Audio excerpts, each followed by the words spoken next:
What's up, race fans? Robert Warren's in the booth for Speed Zone TV here with Foothills Sim Racing for their first ever endurance race.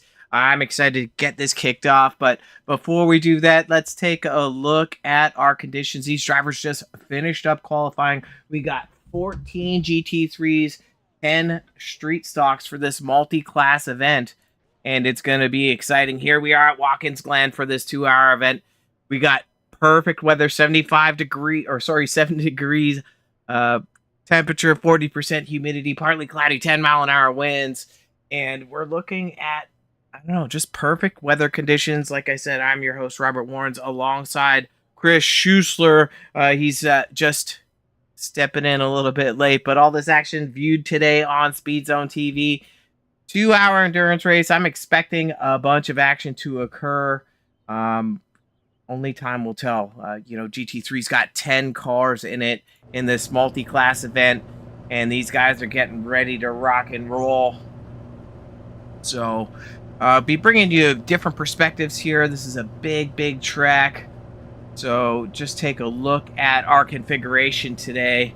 Going down the front stretch into the S's, down the back stretch, through the bus stop, outer loop, carousel, laces, into the boot, the toe, the heel, and then, this is the extended version. A lot of people typically run the shorter version of Watkins Glen, but these guys are getting sweaty today here for the 2-hour event. Trophies on the line today, so Foothills Sims Racing has stepped up big, making sure that these guys got hardware to talk about. Each class winner getting the big one. The podium finishers in second and third getting a little bit smaller trophies, but obviously with that coming all the bragging rights, and that's what's going to be most important here.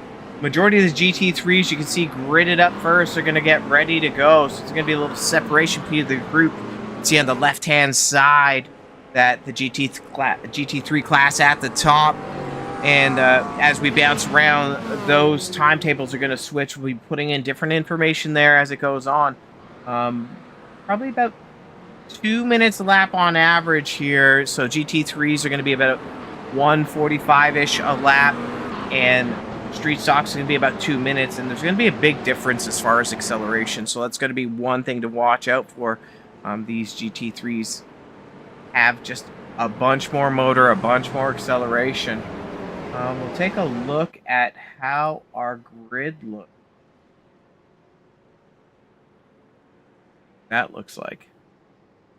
So our pole sitter today is Great House in the 19 machine, Rash in the 029 in second, Sanders in third, Waterton in fourth, Baldwin fifth, Omora in sixth, Moas in seventh, Galman in eighth, Gall in ninth, Enos in 10th, Moas, I guess a sibling there, in 11th, Hoff in 12th, and in the next group here is 15th, is rounding out the GT3s. Barker in first for the street stocks, Chu second, Bennett third, Phillips fourth, Klein fifth, DeWeese sixth, Daniel 7th, Foster 8th, 9th goes to Revis, Mitchell 10th, and that's going to round out the street stocks here. So, interesting battle of cars as we get ready to set up this stage right here. These guys are just heating up their tires as the pace vehicles got the lights off, ready to go. So, anticipation is definitely high here for this first event at FSR.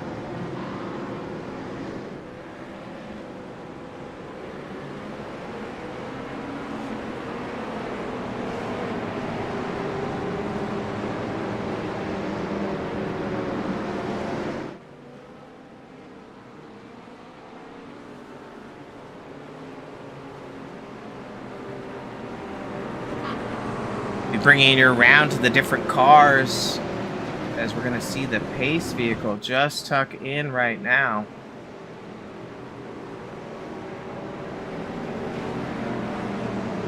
Moving on to the front stretch. Getting ready to take the first green. 2x2 going down into turn 1. See if these drivers are the caliber of drivers that FSR is looking for. Clean so far through the S's. Greathouse doing a great job here, coming down the backstretch. This is an endurance race. We don't need anyone to be too sweaty as they come through the bus stops. Oh, we got a spinner. We got the 12 machine. Sorry, the 855 of Hoff is off the track. Hopefully not too much damage there.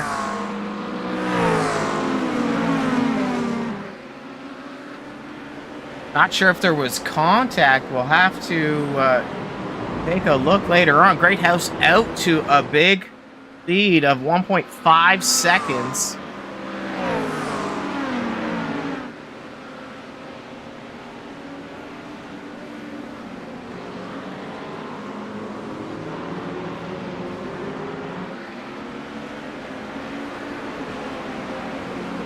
Bash in the Ford Mustang. It's going to be interesting to see as we bounce around these different cars who's elected to choose what.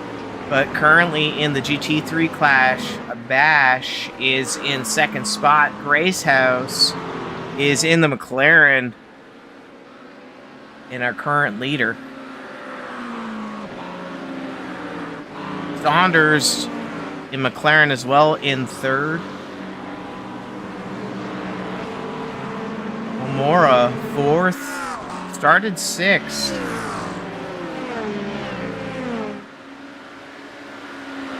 In the BMW. Gauman in a Corvette, started 8th, currently 5th. Baldwin, Corvette, 6th right now, starting 5th. Oas, Jacob in 7th, started 7th in a Corvette as well. Innes in a Corvette. Ball in a Corvette. Currently 9th, started 9th. Gavach, 13th. Currently 10th. In a Porsche, that's the first Porsche we've seen. Joe Moas in a Porsche.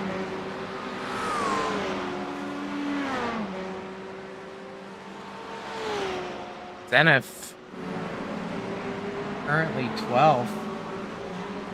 Started 14th, he's up a couple spots. Alcetti, I don't know if he started from the pits or what, but he's way back there. And Hoff back on the track here, showing a lap down. Have to see what's going on. We'll let this race move on a little bit as these guys start to get settled in and spread it out. We'll move over to these street stock cars. Our current leader here is the 46 of Barker.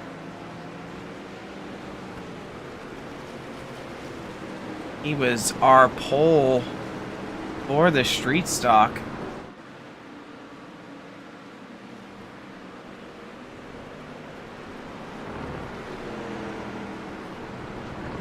Bennett in second spot.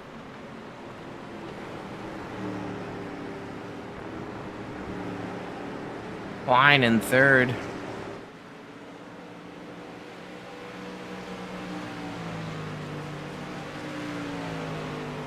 Two and fourth. Fifth goes out to DeWeese.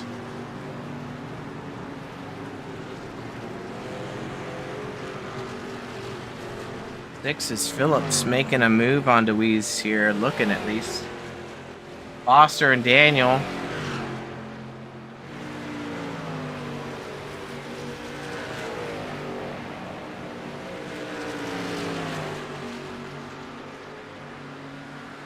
Watturn definitely was involved in something. We might have to go back through our replays and see if we can find something here. The top right-hand side, you can see that track map, and it's showing you just how these cars are starting to spread out. Revis in 9th in the street stocks, and rounding at the field in the street stocks. Don't have a read on him. It looks like Mitchell might be in.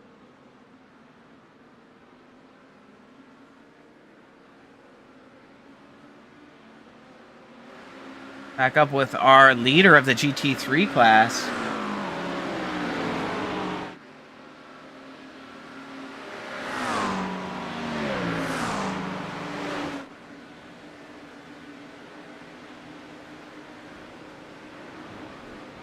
Led 4 laps so far. Great job by Greathouse making a mark on this series. Special event.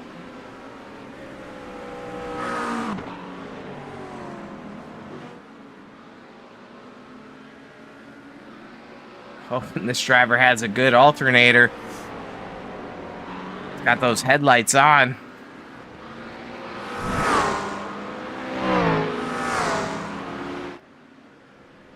It's going to, once we start to get into the event of these GT3 cars making moves on the street stocks, I think this is where the racing is really going to start to come together, where the craft of these drivers is going to show their abilities to navigate. Going another event here. Let's take a look at our Speed Zone TV instant replay here.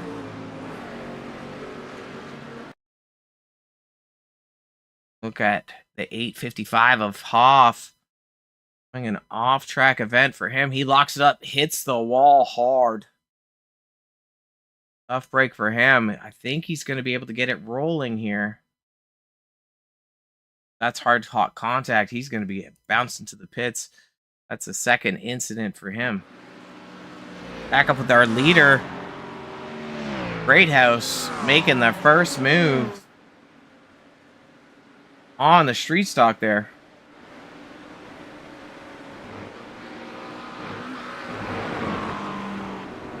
Through the buses, and how these guys navigate these drivers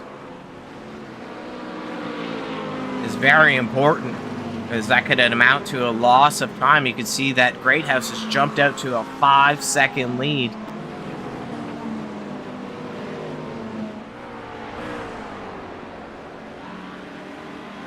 But Bash here under pressure from Saunders, Morara, and Gauman. These drivers could just be buying time, as you should be able to go about half the distance of this event. We're about 8 minutes in to this 2-hour event.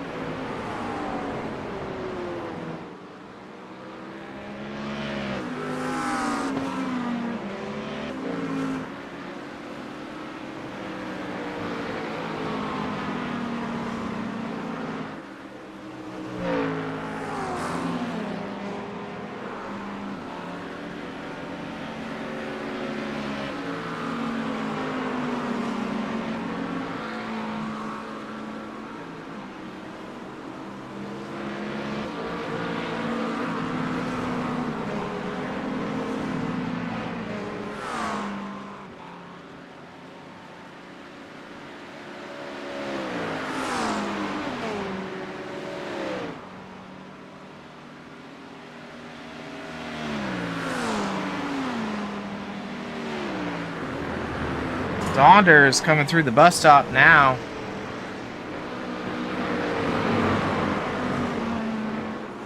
Carousel turn, still on the bumper of Bash. Doing a great job there.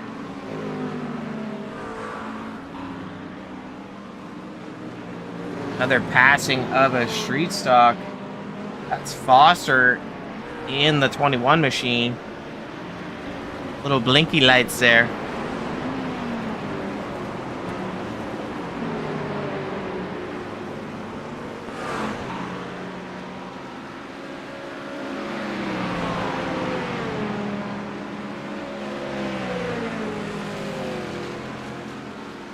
Foster doing a good job of letting these cars be GT3s navigating around them. Let's hear some crazy sounds. Saunders, go back to our Speed Zone TV instant replay here. Saunders looks like a little contact from Morara, and he gets sent around. Tough break there. Saunders, not too much damage, but definitely losing track position. We're going to go back to live racing here.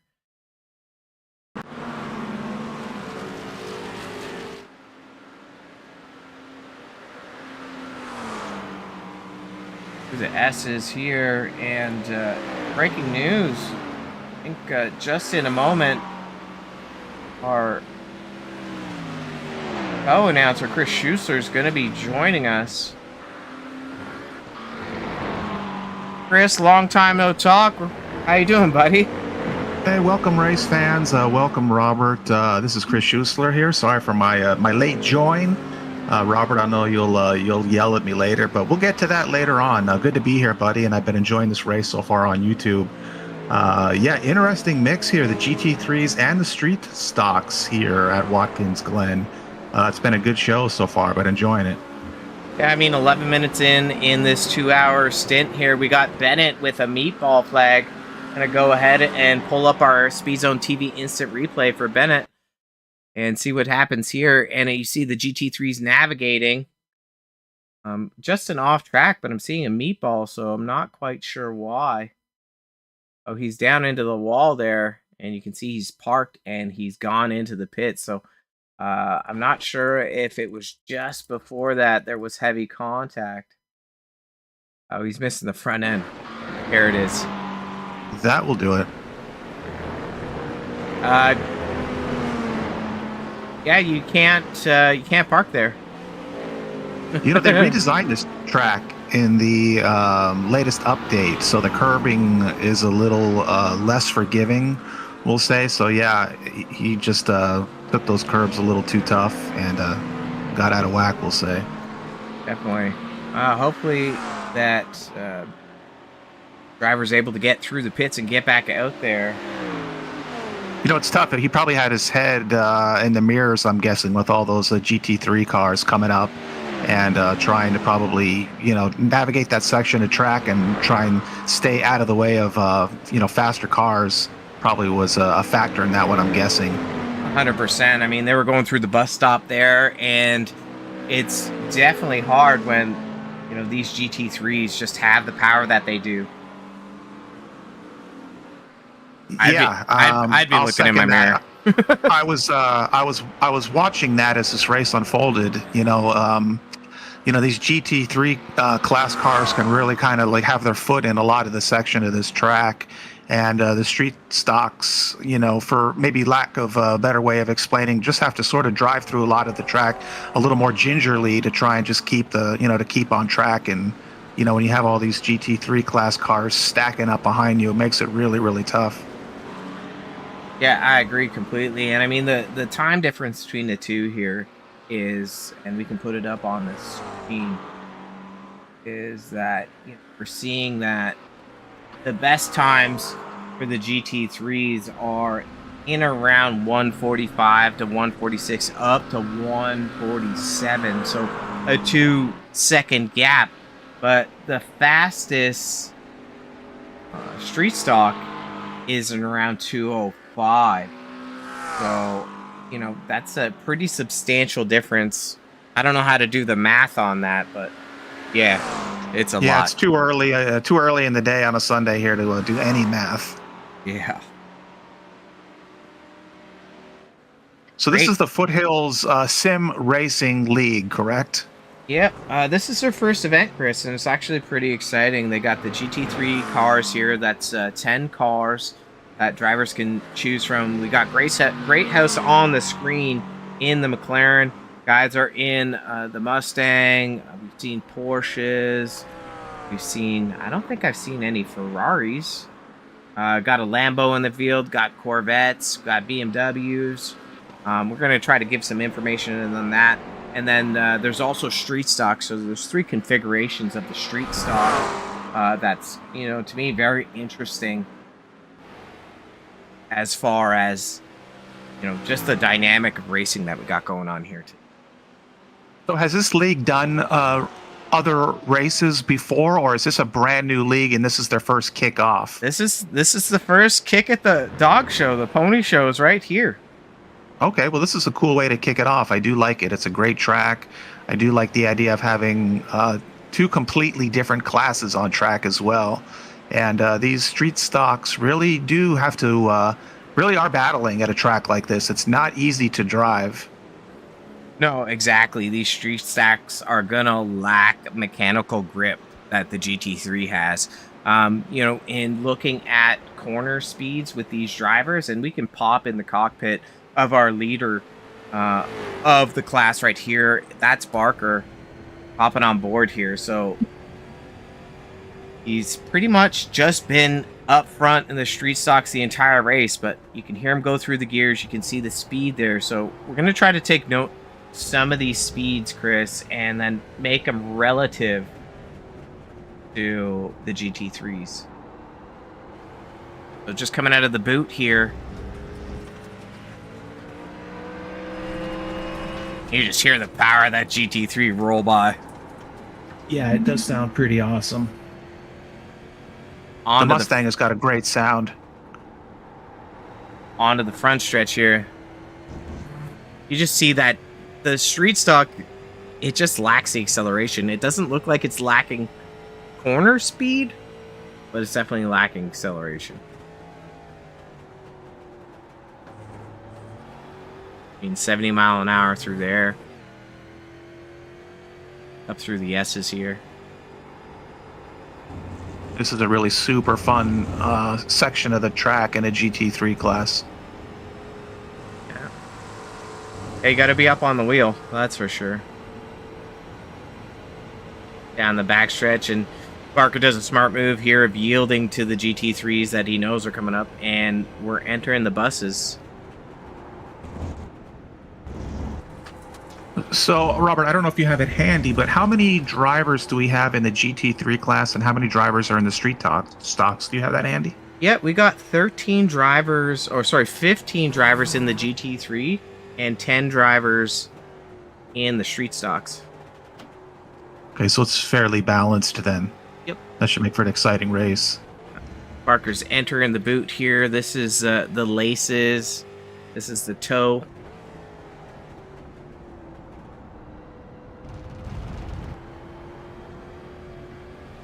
Got a little bit of room here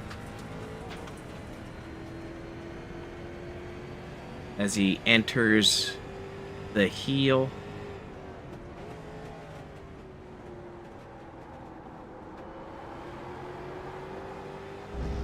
Now he's exiting the boot.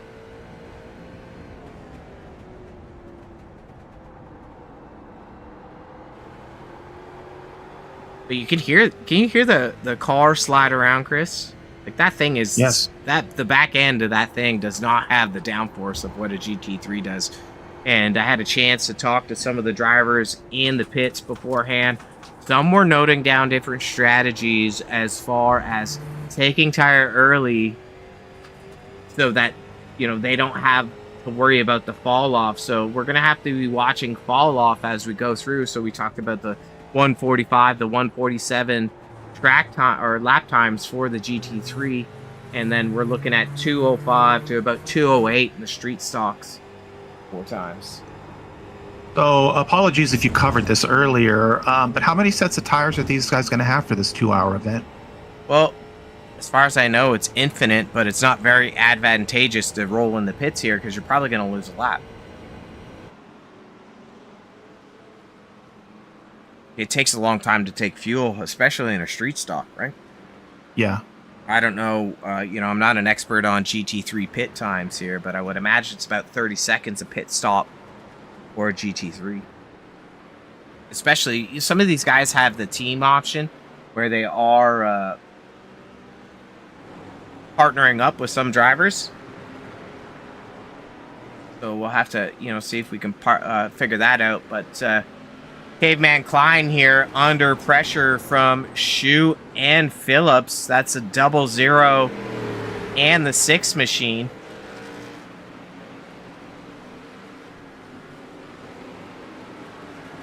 Definitely a battle to be watching out for here.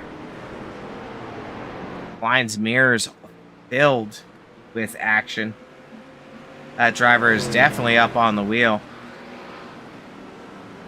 I saw some traffic behind them. Is that? Oh, that's the GT3 cars coming up, or one of them at least. That looks like our leader, the 33 of Great House. This could be an interesting little. 8, or 19. I can't. You got to squint one eye all the time. Look at, these street stocks are battling it out, but this GT3 car's got to go. Line shuts it down on the center of the corner there, making a good apex as they come down into the front stretch.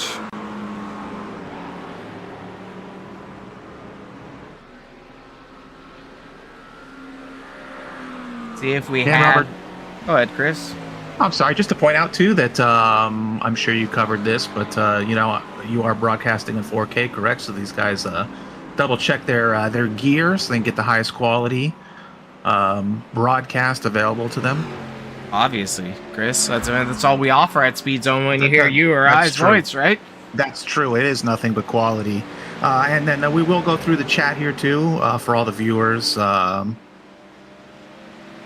want to leave a chat, leave a comment for any of these drivers. Yeah, if you got a driver in the field that you want an update on, that's what we're here to do. Bring you the action, bring you the sauce. This is our second place driver in the GT3 clash here. That's the 029 machine of Bash. Hopefully that eye is silent. Take a look at our last time around. It looks like Great House 150, Bash 150, Gauman, Moas, Calvach, Baldwin, all quicker. Oh, Gall and Moas again, all quicker than our leader by anywhere from 3.5 to 3 seconds. So I think, Chris, we might have a race brewing here, is what I'm saying. I think the short version. Yeah. That's what I'm saying. I could smell what you were cooking up. I guess we should maybe talk about the same thing here for the street stocks. Look at those times. Looks like Barker is still dominating times here at 2:06 from the last lap, and Klein, Shu, Phillips, DeWeese, Daniels, all in the 2:07. So it looks like Barker has just steadily, just about a second a lap. They're not expecting too much fall off in the street stocks, but we'll have to see how it works out.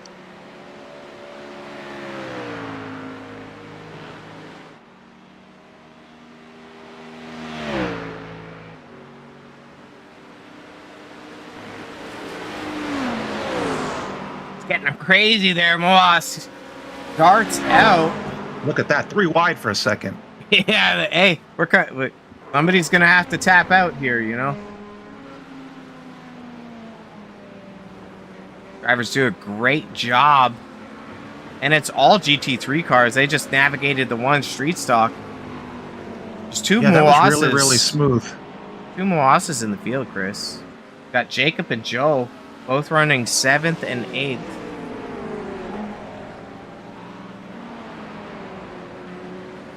And it might have just been traffic impacting Great House. He's down in the 147s again.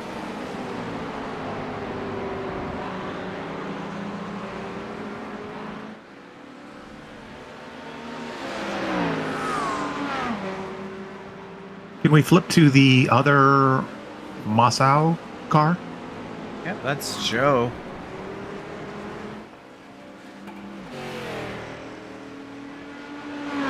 Joe is just a little bit behind. It looks like he got caught up in some of that traffic. That's what's fun sometimes about having, multi-class races is when the little bit quicker class starts to catch the traffic. It kind of bogs them down and then brings the other cars close together. It's kind of fun to see that. Yeah, I mean, look at the track map on the top right-hand side. You can just see how spread out they are. And we're nearing 1/4 of the race, and there's still just an infinite amount of action here. And I think, FRS, Foothills Sim Racing, has definitely got something special going on here. And so far, so good. We haven't seen carnage on the track. Now, has Foothill lined up any races after this? Do they plan on doing road courses with multi-class racing?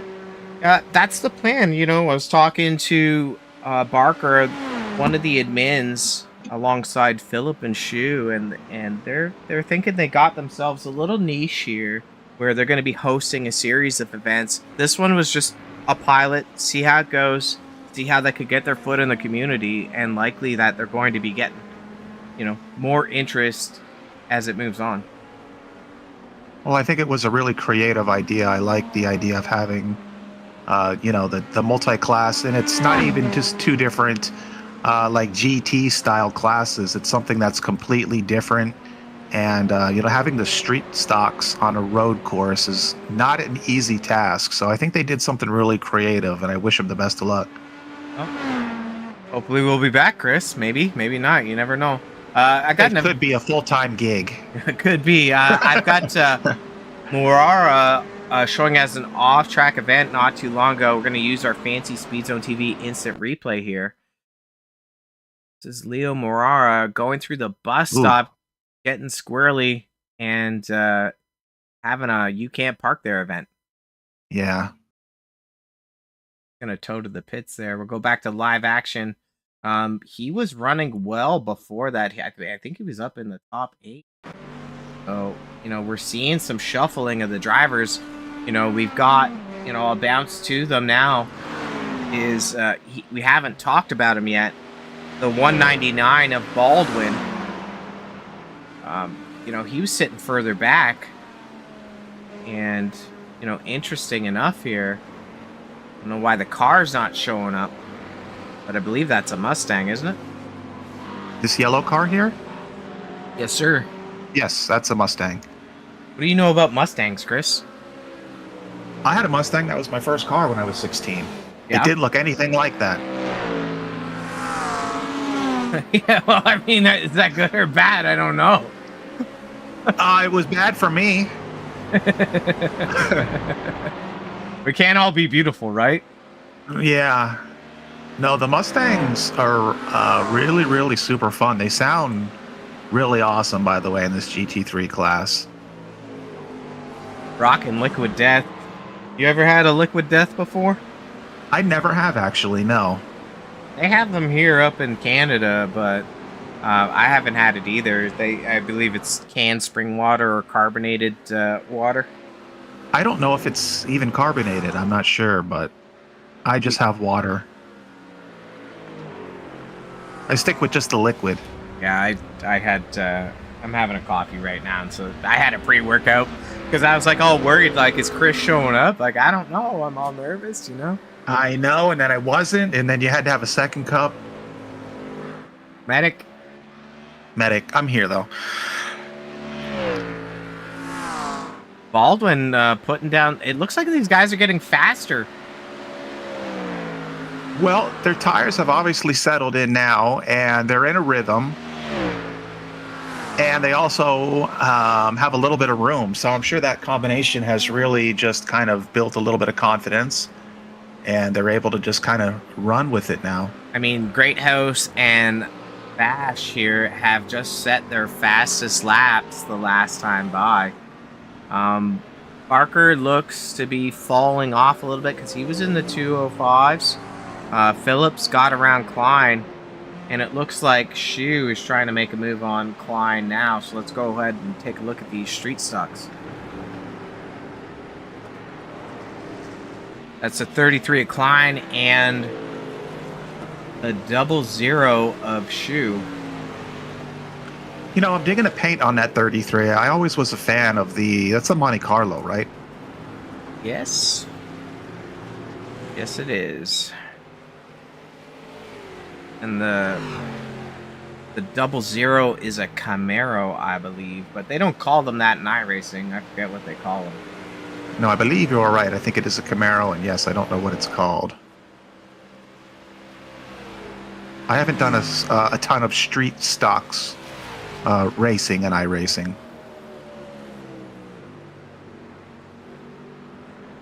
But, I mean, as we're seeing here this afternoon, this evening in this broadcast, this is delivering some really, really good racing, this street stocks racing. Yeah, I mean, it's going to be a challenging car to wheel here. I think what we'll do is we're going to hop in the cockpit of Steven Shu as he tries to navigate a pass around this 33 at Klein. I would love that.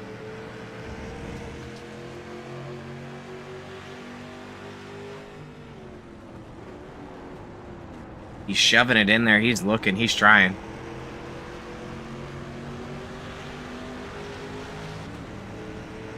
I'm also watching the wheel input as well. I don't know what variation exists between these street stocks as far as like handling or power. I think they're consistent. But it looks like Klein is just able to roll the exit just a little bit better.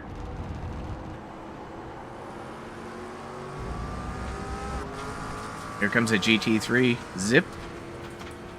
That's the leader, I'm thinking? It might be. Looks to be, it yeah. It might be. This is quality broadcasting at its finest. Yeah, it might be the leader.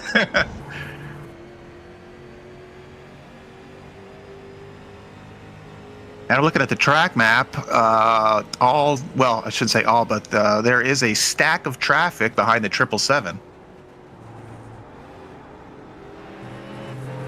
The 777 is one of the GT3 cars. That's Gauman. We can go ahead and take a look at Gauman here. Ooh, that's a pretty car.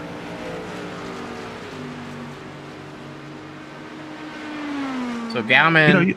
oh, good. No, I'm sorry. No Ferraris. That is a little bit of a surprise. Yeah, everything but a Ferrari. You said we have a Lamborghini. Let's go to the Lamborghini. Lamborghinis aren't doing so hot right now. We got the first Lamborghini here. Ooh, we got some light flashing. That was fun. Yeah, get out of the way. First Lamborghini here, and I'm not sure what's going on. I don't want to click restart, but the 22 of Senef is our first Lambo. Oh, wait, that's a Porsche. Yeah, that's a Porsche. Do you have a Lambo? I have not seen on our tower. I know there's more than you. No, you said there's what, 15 drivers? Is that correct? I don't think we have a Lamborghini either. Thought I saw one. I saw McLarens. Let's just go through the field, Chris. Let's do it. We got a McLaren, Ford, 2 Corvettes, McLarens, Porsche, Ford, Mustang, BMW. I don't think so. I swear I saw one.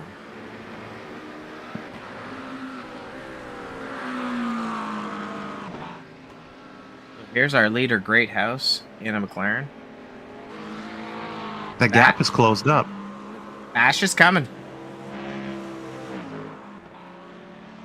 In a Mustang here. Gauman in a Corvette. When you flash your lights, I think it takes tenths away from the person in front of you. Baldwin in... the Liquid Death. Liquid Death. In a Mustang. I don't know why I didn't update. This is updating so well. I don't think it likes refreshing the car as much as I like clicking it. That's a McLaren there. Which if I click show and hide, it'll work.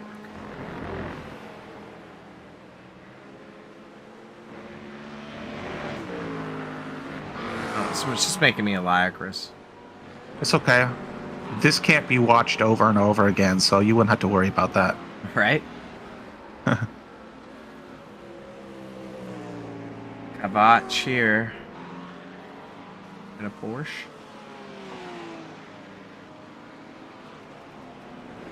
Ossow. McLaren. That's a Corvette. I'm digging that Corvette. That's a nice paint scheme.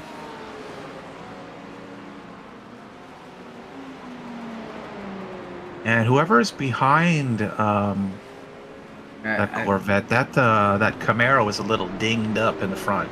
I'm not sure. I think this was Phillips here. That driver. Yeah, a little dinged up. Cosmetic. Yeah. Might have made a little contact. Oh, it's pushed in pretty good.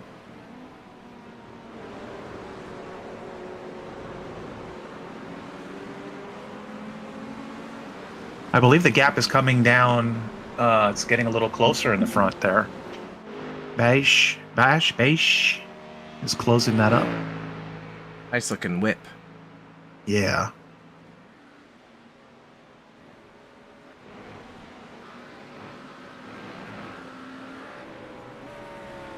Take a look at his in-car and see how he's wheeling.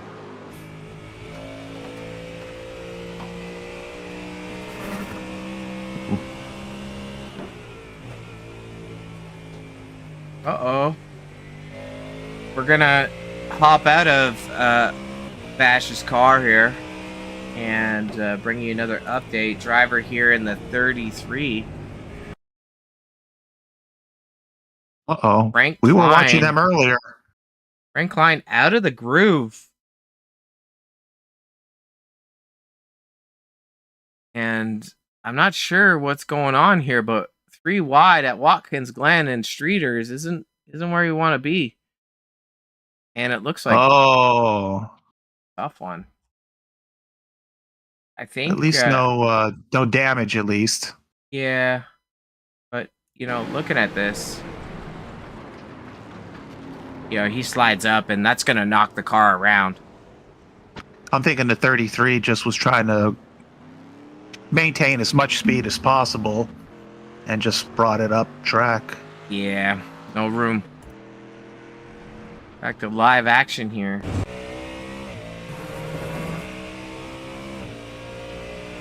Back with this 029.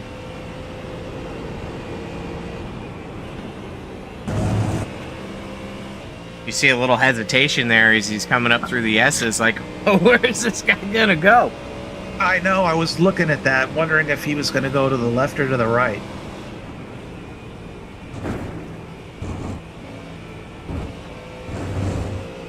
Nice and smooth through there, didn't unsettle the car. Using up all the track, too. You want to get out to the bumpers and let that car widen out.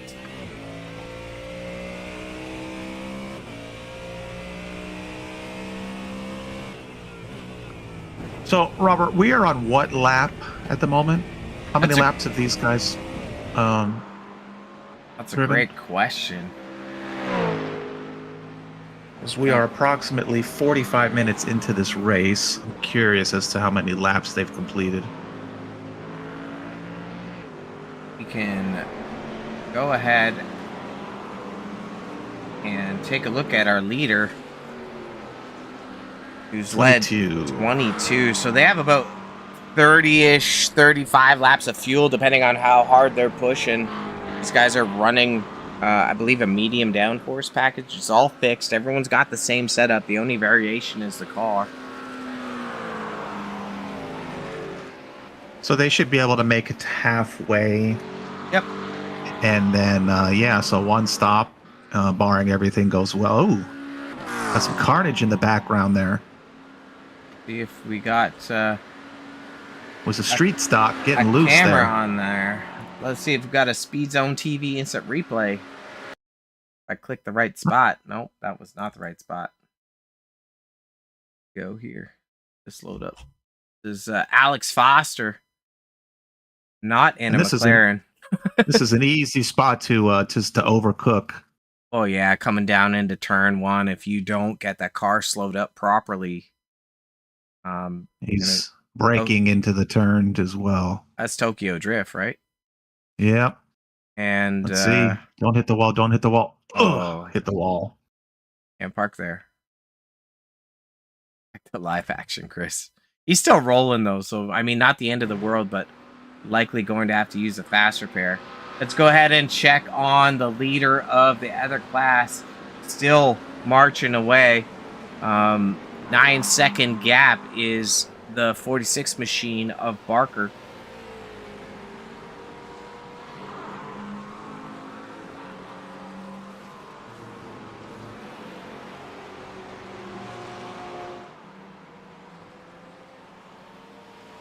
That's a comfortable position to be in for Barker right now. Oh, absolutely. Daniels just puts down. Look at the lap times there of Daniels and Shu. I don't know where Daniels came from, but he was not in third too long ago. I mean, he's cooking there. He just turned to 206. Might have been slow roasting those tires. Putting them on a little marinade, you know?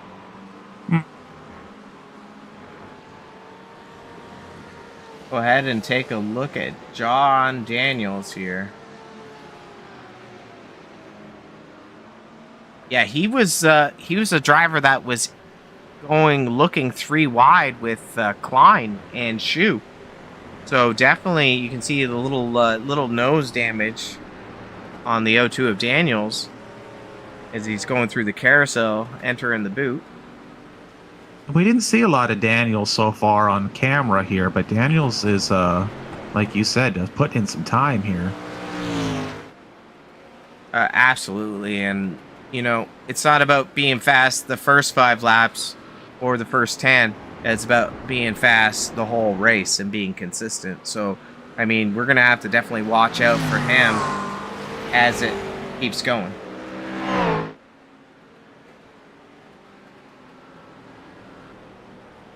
You think he's going to go back-to-back laps here of being a heater? Sure. I'll take that. He's got He Bash definitely coming has up a on him. rhythm right now. Oh, for sure. And Bash is doing a great job right now of just trying to like keep that gap at least. It's been hovering about 3.5. Yeah, he's been inching slowly. You know, it was like 6 seconds at one point earlier in the stint. No pressure here, Daniels. No pressure. 206 for Barker. 206.37 for Daniels. So very similar lap times.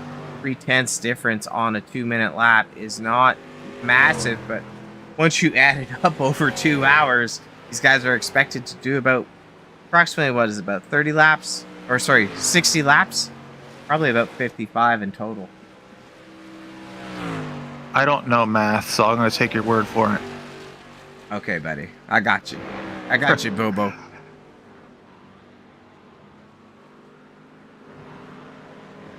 You can see the car just get a little squiggle under that heavy braking. Yeah, these cars are going to be light in the back end. You know, I don't know what spring package is in the back of it, but they're likely to not have heavy springs, and you can see just from the build of the street stock that there's not a lot of downforce happening there. Not like a GT3, that's for sure. And that's why this is so fun to watch, really, with this mix. It's such an interesting mix. Yep. And Chris, I don't know what we got going on here, but Bash is closing the gap on Greathouse. He's got him in his sights. He's starting to inch in. We said, what, not too long ago, 3.5 seconds. It's 3.5. Yeah, he's down to 1.8. Yeah, this is exciting now because once you see the driver, you can kind of taste the blood in the water. It's really cool, and it's a lot easier to chase down, of course, than to try and run away. At least in my opinion. Yeah, absolutely. Are you a runner or are you a chaser? Which side do you prefer to be on? Well, I don't like to run at all, and I guess chasing is running as well. So I guess I hate both. Well, no, I would rather be hunting down the driver ahead of me for sure. But yeah, this is going to be a exciting next lap or two here to see what can happen. We'll obviously, watch the gap, but this is fun now. Great House looking for a way around that street stock. Does a great job through the bus stop here. We'll have to see if this unevens Bash a little bit, and it does on the exit of the bus stop. He loses about 2/10. But, official race time now, Chris, is 45 minutes in. If you would, why don't you pull up the track map? And I'm curious to see what lies ahead for these guys here, because of course slower traffic could make this pretty exciting here for Great House and Bash. Yeah, and you can see they're coming up on the 33 of Klein, I believe, in the street stocks. And then, not sure if the 75 is a GT3. He's showing, well, he just entered pits, so that doesn't count. And then there's, the 858 and another driver maybe, right? 858 is a GT3 as well. But looking at, lap times are pretty similar. Just Bash is just cooking right now. He's a second and a bit faster than our leader the last time around. And now they're even. Well, Bash was a little bit slower, but interesting here. Klein's had some mishaps, and it's taken him out of the top 5 for sure. Currently in 7th in the street stocks. You got any predictions for these street stocks between Barker? We've seen Barker lead pretty much the entire endurance sprint so far. Do you think we're going to see Phillips or Shu or Daniels or DeWeese, those drivers up in the top 5? It looks like Foster is about 2/3 of a lap down to Barker. Well, Barker keeps opening up that gap further and further. Well, that's interesting on the 21. I mean, I don't know how the arrow works on that, but yeah, we saw 21 go into the wall earlier. And I can't remember the paint schemes on Phillips or Daniels. I can't remember who was who. Yep. I think it was Daniels. Daniels was the green car here. Yeah, Daniels was and was Phillips. doing pretty. Look at the broadcaster's curse. That's right. And he's been guilty of that before. Phillips is this what is this, Aqua car? Yeah, the Aqua car. Call him the Aqua. Phillips, the Aquaman. Yep. And we've got a lot of driving, a lot of racing to do. I mean, like you said, we're about roughly 50 minutes in probably by now. And fatigue sets in, and these guys will navigate through traffic, and I mean, anything can happen, so I don't know. I think it's early to make predictions, but some of these guys are really just running away though. Yeah, absolutely. I mean, the middle pack, well, not the middle, the top 5 of street stocks have all been consistent in around, that 10 to 20 second mark, which isn't too egregious. It's like about 1/6 of the way back of the track. They've been steady, but Barker has been consistently almost the fastest car, and they're trading lap time. So unless Barker makes a mistake, it's going to be hard for them to close that gap. And we've seen the brake rotor light up on the 6 car there in a couple of those turns, which is pretty cool to see. And the backfire. Yes. Yeah, they're glowing, aren't they? Oh, yeah.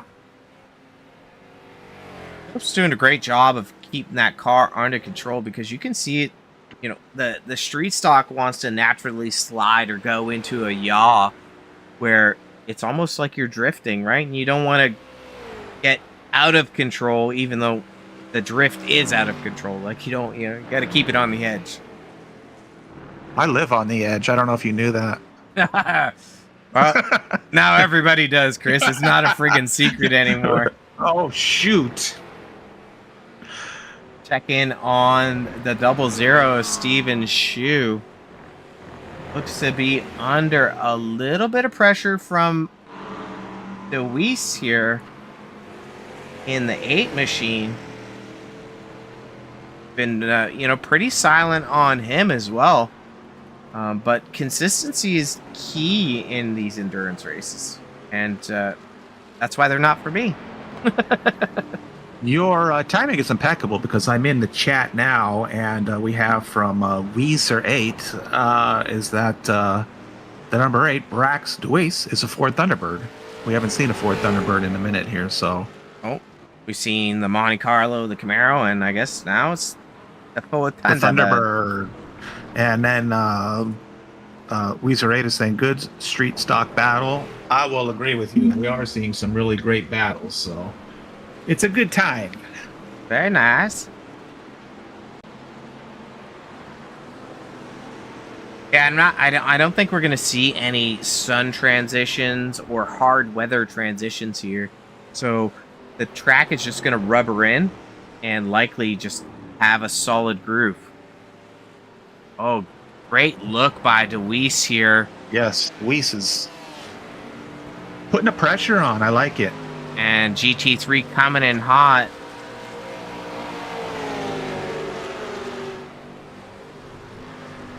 Let's go to a cockpit cam for numero 8. What you think?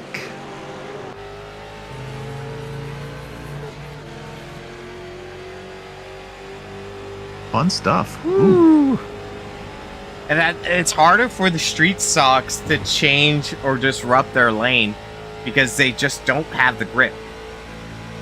Yeah, I'll agree with that. It's tough. I have to just keep reminding myself, like, just try and hold the line.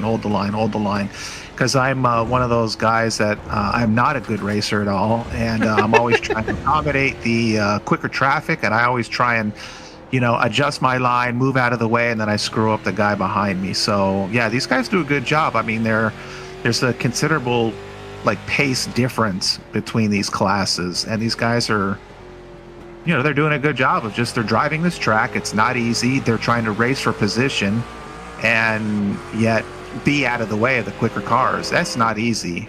Not at all. And that's our leaders there in the GT3 class, passing Hugh and Deweese almost within a blink of an eye, right? Like, there's distinctly 2 different races going on here. I blinked and I didn't even see it. Yeah, I know. You're a slow blinker too. Yeah. And it looks like Deweese is just looking for that opportunity as they're exiting the boot here. I think that's a damaged street stock in the 15 of Rivas. Who drives it in deep there. Deweese gets a good run off, but it's not enough. These street stocks, it's really hard to build momentum. This will be fun to see Deweese chase him down to turn 1. Watching their braking points here, it's going to be kind of critical.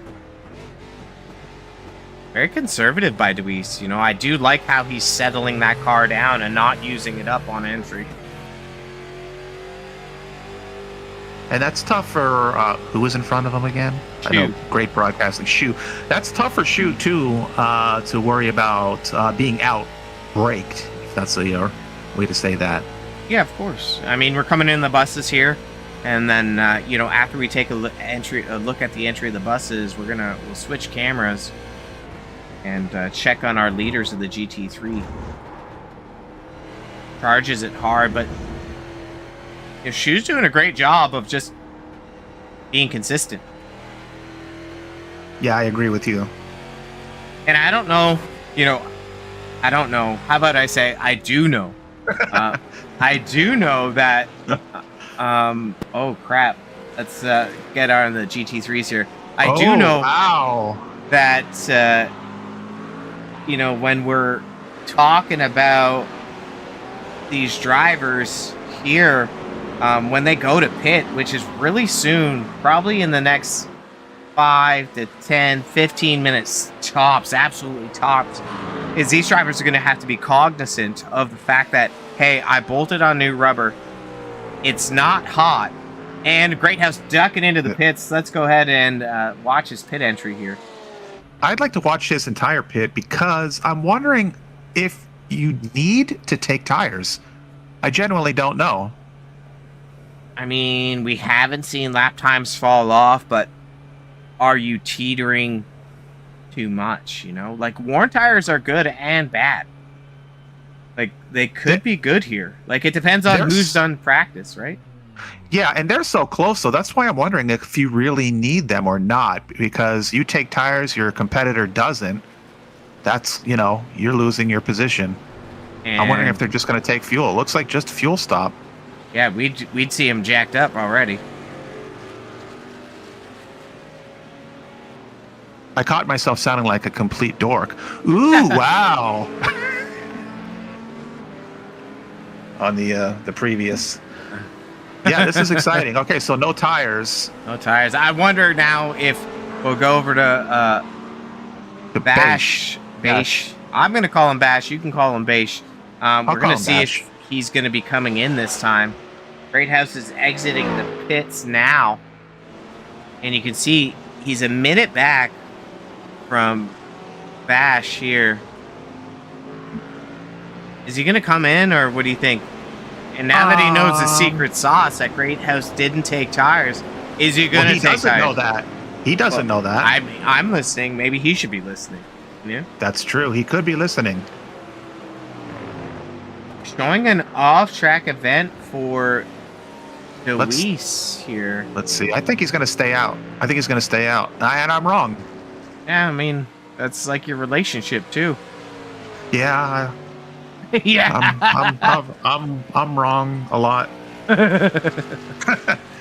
All right, so let's see if Bash will take tires.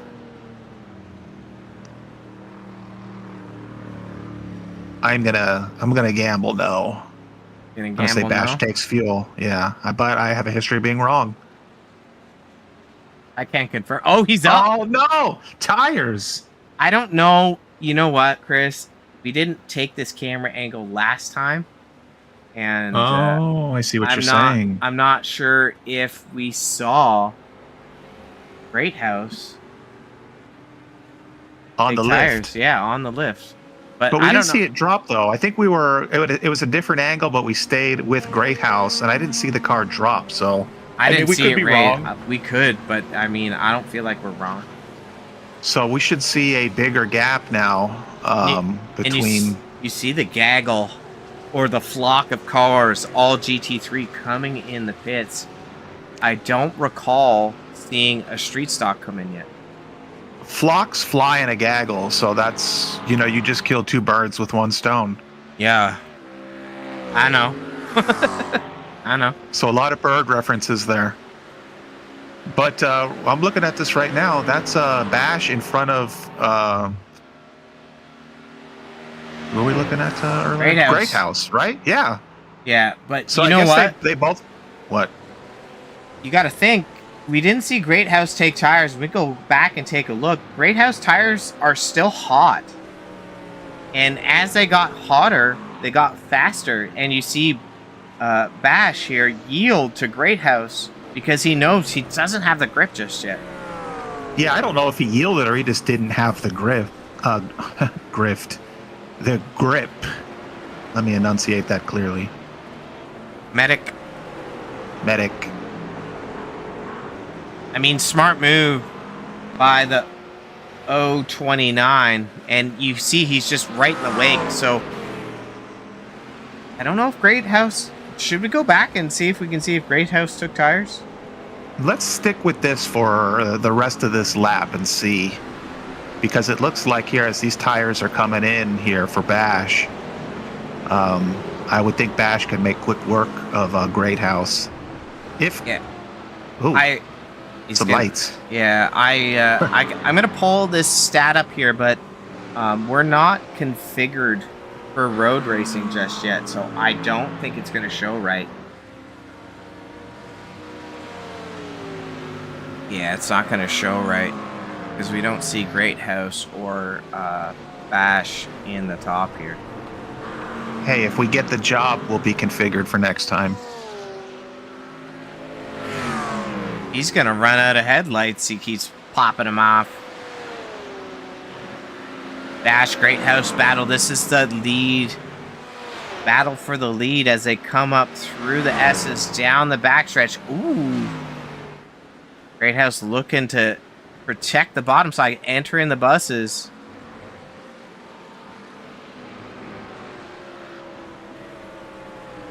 Everyone's Mustang pitted. versus McLaren. Yep. And we saw that Mustang come to life later in the run.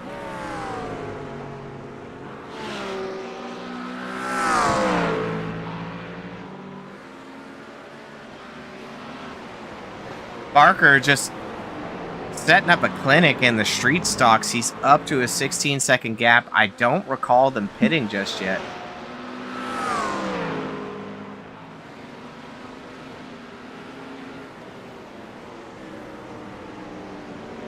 Well, while we're watching this battle play out, I want to thank our 23 live viewers we have at the moment. Thank you guys for tuning in. Hope you are enjoying the show. Woo, little off track in front of him.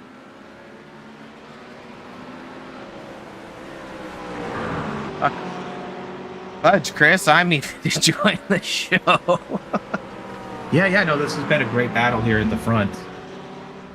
These guys, these two drivers here, first and second GT3 crash, coming down the front stretch down into turn one. Heck of a battle for the last few laps.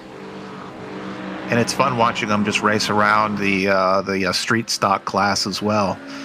Just for the fans, not for me, of course. But let's go to cockpit cam for Bash.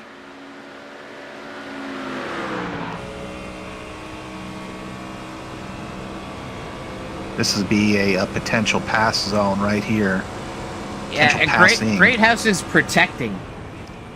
I mean, that to me is a protective move because the Bash has the draft there as they go through the buses, down through the carousel. They're going to enter the boot here. So that backstretch is a draft zone. And he's moving down into that, center section to stop the draft. Yeah, and I like that because Great House is driving defensively, and it's not egregious blocking or anything, but it's just making that car very wide and tough to pass. So I think that's very skillful on Great House's sense of protecting the lead right now. Ooh, drives in deep and hot.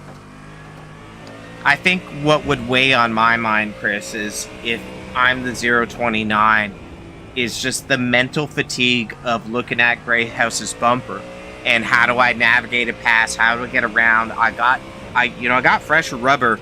They haven't come in yet, but how do I get around and make the most of it? Now, you're thinking as if you're Great House? No, as Bash, because as Bash. I want to move. I want to get around. Well, I think as Bash, I put myself in Bash's shoes at the moment. I think you just try and drive as clean as possible and just try and put as much pressure on Great House. And hopefully Great House will, make a mistake in trying to just drive defensively. I guess that's what I would think, is just try and keep that pressure on and hope that, the leader will just make a mistake, and that's your advantage. I mean, that's all you can hope for, really. That's all I could hope for. We've got, we'll pop away here. We're showing a crash on the track. Joe Mossow off track here. Let's take a look at our Speed Zone TV instant replay. See what happened. It's one of the Mossows.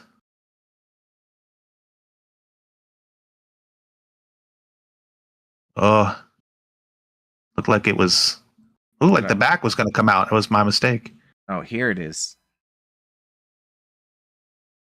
Back did come out. That's ouchie. Good. Yeah, ouchie. Ouchie. I'm not sure what's going to happen there. I think he towed. That's a Because tough spot to be stuck too, by the way. Someone comes around that corner.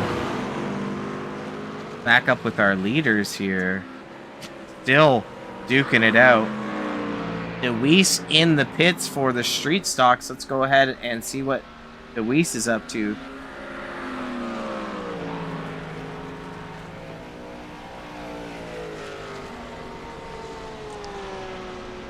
It takes longer to get fuel in these things than it does tires. His pit crew doesn't look like they're in too big a hurry. I mean, probably eating ice cream. True. That's what I'd be doing.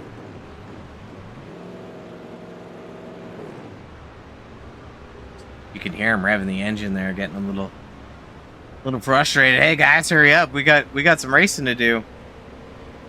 Go ahead and take a look at. Gap is getting pretty close there in the front. Well, they've been nose to tail for how long? You know, this. He's looking. He's got to look.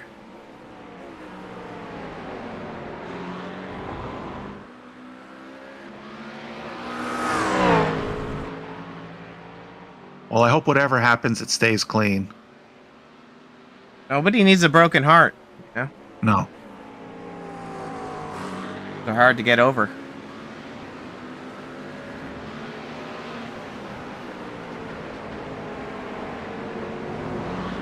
Got Shu and Phillips coming in the pits now for the Streeters.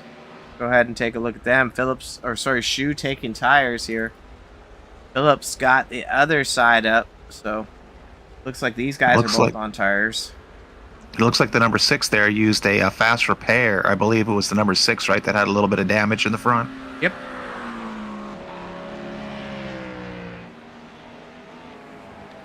Bash falls off. I'm not sure what happened here. Maybe we'll just we'll pop this up for a second. And I think the fans would love that. I'm kind of trying to understand why. Okay. I'm gonna let this play here. Gonna bring you some Speed Zone TV action. It didn't show up on the race monitor. Ooh. I mean, I'm not seeing a lot of damage on the 029 of Bash, but it definitely shows to me that he is pushing that car, Chris. I'm going to say, first of all, Bash, that looked awesome. And he was able to just maintain and just, roll right through that, which is nice. And I'm glad that Bash was able to just, looks like the car is still moving and that he's still in this fight, because that could have been ugly. Oh, very ugly. He's 2.7 back now, 2.5. He's fluctuating. We got wrong car here, but we got Barker, our street stock leader, in the pits. I'm not sure why Shu is still in the pits. Unless it just takes that long to get fuel in these things. Well, we just saw, who was it drive away? Shu. Shu, okay. Yeah. It could be they just take that long, Chris. I just don't have stats We don't have the tools. We don't have the tools, is right. You can see that Deweese and Shu 1 minute and 37 seconds in the pits. Phillips 136. So we'll watch this. This will give us an idea of what's going on. Let's take a look at our best battles so far. Shu and Deweese, we saw them. Of course, we see Great House and Bash. But let's take a look at our next battle here of Gauman and Baldwin. They're about 6 seconds apart. But currently we're on, I believe it's Baldwin. Yes, I believe so. We were watching Baldwin earlier. In the Mustang. And then switching over to Gauman here. This is the Corvette.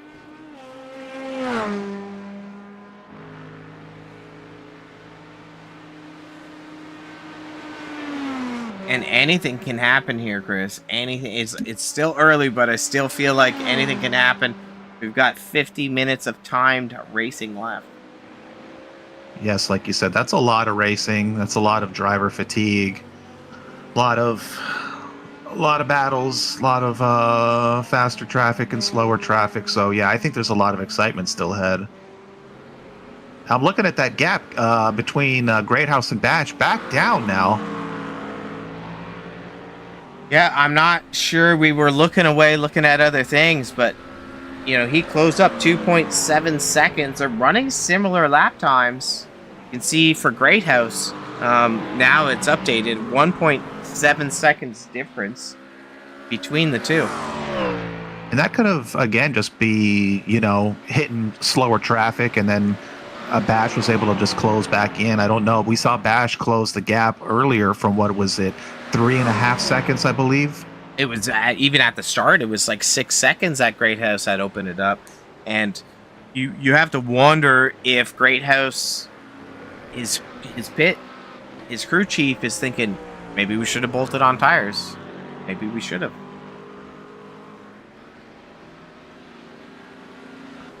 Yeah, we know Bash is charging hard for that position.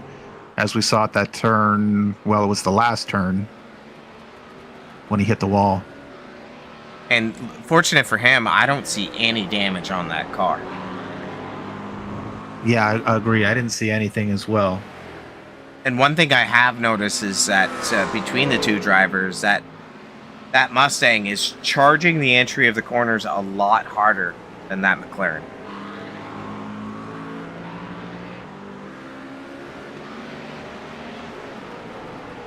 Well, Great House approaching slower Parker. class car at the moment. That's the leader. Well, it was the leader of the other class, but Klein is actually the leader. He somehow shotgunned ahead. We saw him get in some trouble.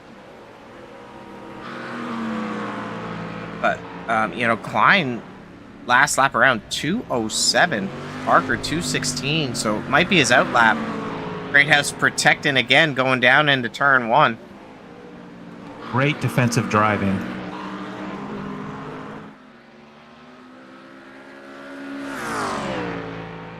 Let's go ahead and take a look at Klein.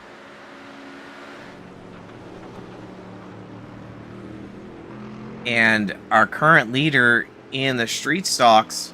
We've been so focused on the, pretty much the top 5 of GT3. These street stocks haven't got a super amount of attention. I saw a little bit of smoke there. That car in front of him in that 22, that's Senef. You can see it's tracking. It's crabbing. Yeah. Yeah. Has a little damage there. I think a lot. The captain himself.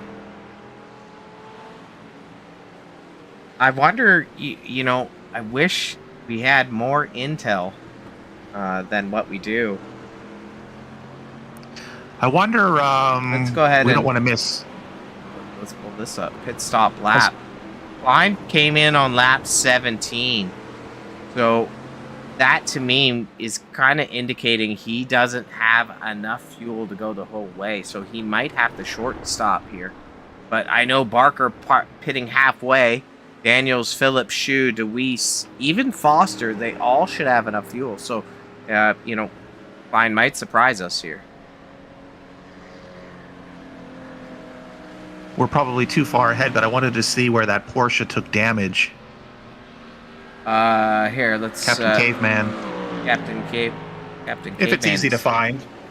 Of course it is with Speed Zone TV. I saw the smoke.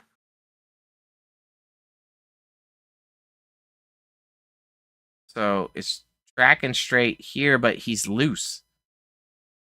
Is he loose or is he already damaged? I'd say he's damaged already. Yeah, look at the rear. Let's try this one. Same one, forgive me. We'll just back this up. It's the same one. Back this up because I'm sure it just happened. It doesn't always catch these things because if a driver can maintain speed, he's been tracking crooked for a while. There it is. There we go. This explains it all. And I don't think that's the first car that we've seen taste those tires.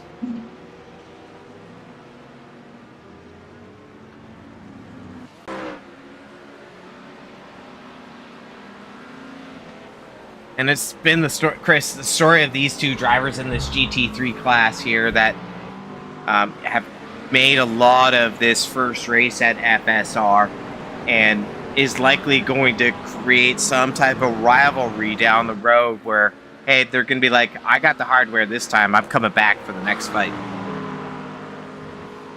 I'm thinking so, for sure.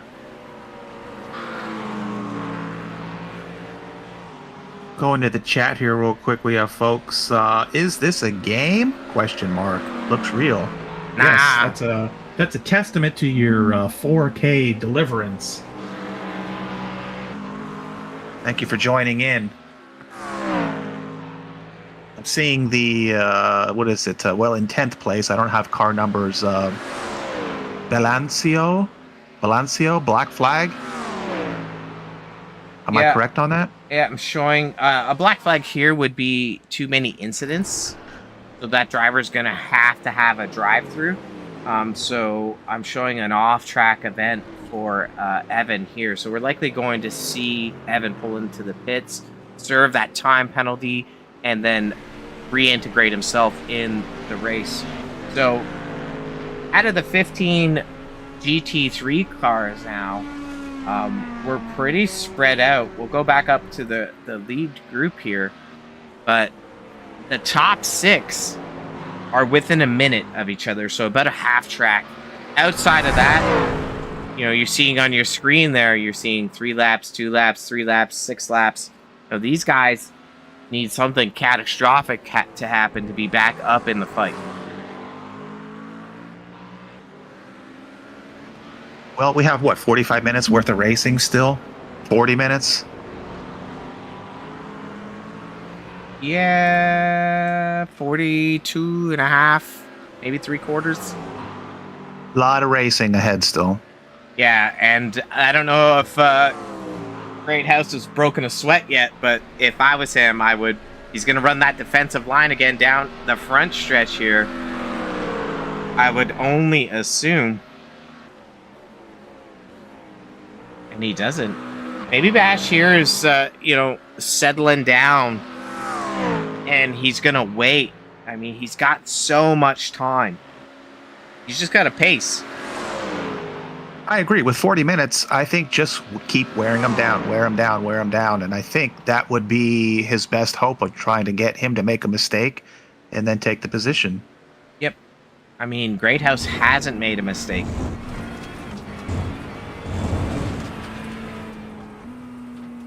And so smooth here. Let's watch him through the carousel, entering the boot. See the laces, I believe. Down into the toe. You like your toes tickled, Chris? You into that? Not at all, actually. Very ticklish. I don't like it.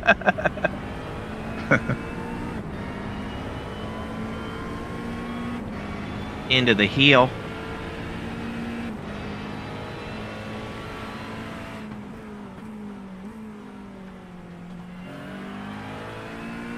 I really appreciate Great House's smoothness in his transitions through the corners. He enters smooth, he exits smooth.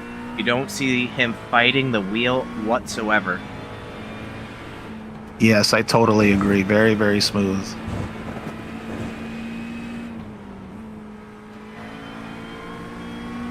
Down to the front it's hard stretch to be here. smooth like that when you have someone breathing down your neck. I mean, unless you're into that, maybe that might invite him to harness his skill here. Well, you can ask him that in the interviews. I mean, he's got to get there first. Okay. Let's settle down, Let's not say the race is over until it's over. Okay, we have a lot of racing. Yeah, we got a lot of racing.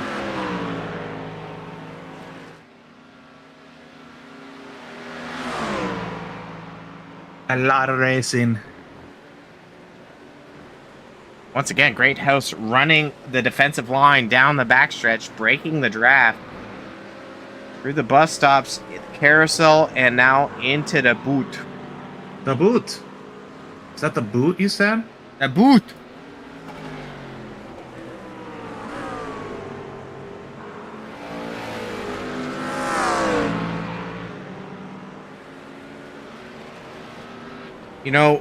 Just doing a little fact finding on this McLaren here. This is the 720S GT3 Evo, lightweight, aerodynamic. This McLaren is actually all about precision.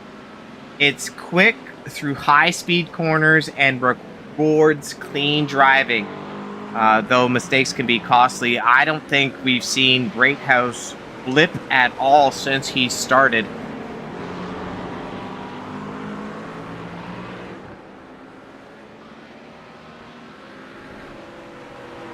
Bash, he's driving that black car. He's running the BMW M4 GT3, a front-engine GT3 with excellent stability and braking confidence. And you've seen that as he charges the entry of those corners. It rewards smooth inputs as well and shines over long stints, which we've seen because Bash was able to close that gap on Great House as they're coming up on Phillips here. And it's actually favored for endurance consistency, so it seems like the handling characteristics of that BMW might have the advantage on the long run, but Great House just hasn't made a mistake. I don't know what these guys are doing, they're just out here for the fight. They're rocking it. They're putting on a good show. Baldwin in the third spot. Let's go ahead and take a look at Baldwin. 48 seconds back, and we've had the cameras on him a couple times, doing a great job here.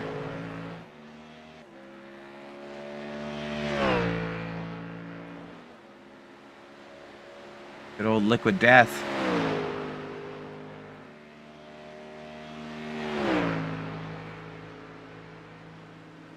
We've done a good job for all these GT3s, but I'm gonna trust that one of us is gonna watch that time tower, see if we can see the battle between the GT3s. But let's go ahead and take a look at our top 5 in the street stocks.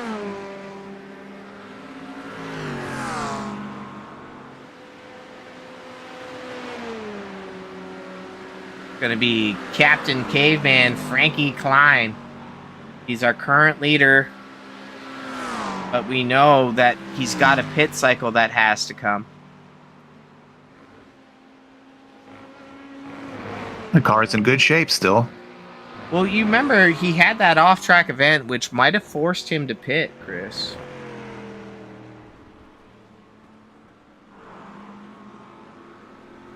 Up into the second place of the class is the 46 of Barker.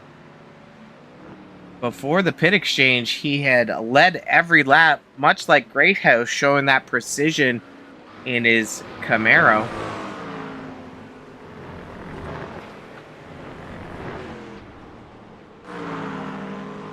And Daniels, if you look at the time, he's only 2 seconds back from Barker from their pit stop. So you got to remember, Chris, he was 10 seconds back before the pit exchange. So he's slowly etching in.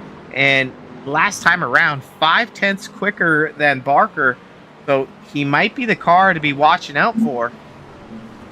Yeah, we've had an eye on Daniels here and there, and Daniels has been just slowly chopping away at that. And I think what I'm seeing here with the challenge with the overlays is Daniels has got a custom paint. And when there's a custom paint, we're seeing that it's picking up the street stock casino of Daniels. So even though it is a Monte Carlo, like you and I know, iRacing does not own the rights to call it a Monte Carlo. We'll go with casino. Oh, you know what's cool though? Hold on, let's get a chase cam on him. Top 10 free chalky milk, Chris. I wonder if we could find him in the pits and get some chalky milk. I'd like one. I've never had one before. You never had a chocolate milk? Oh, a chocolate milk? I thought Chalky Milk was a brand in Canada or something. I don't even know if he's Canadian, Chris. Well, I didn't know what it was. Is he clutching there? That was hard to tell. Anyways, good job by Daniels. Next car on the list here is Phillips, running fourth. And you see on the right-hand side, that car doesn't show up, but we know it's the Camaro. This is the base street stock that first came out with iRacing. Looks good. Looks nice and clean. Very fresh. It's a nice. It's dirty, actually. A lot of bugs. A lot of rubber, bugs Chris. and rubber. Rubber. A lot of bugs. Where rubber. the bug? Where the bugs? Where are the bugs? Where are the bugs? Well, there's a lot of grass. And Phillips 48 seconds back from Klein. But what is that? Approximately 23, 5-ish back from Barker and Daniels. Not too bad. Phillips doing a good job. He's still in contention, but it's likely what we're going to have to be focusing on here is the battle between Barker and Daniels as it progresses.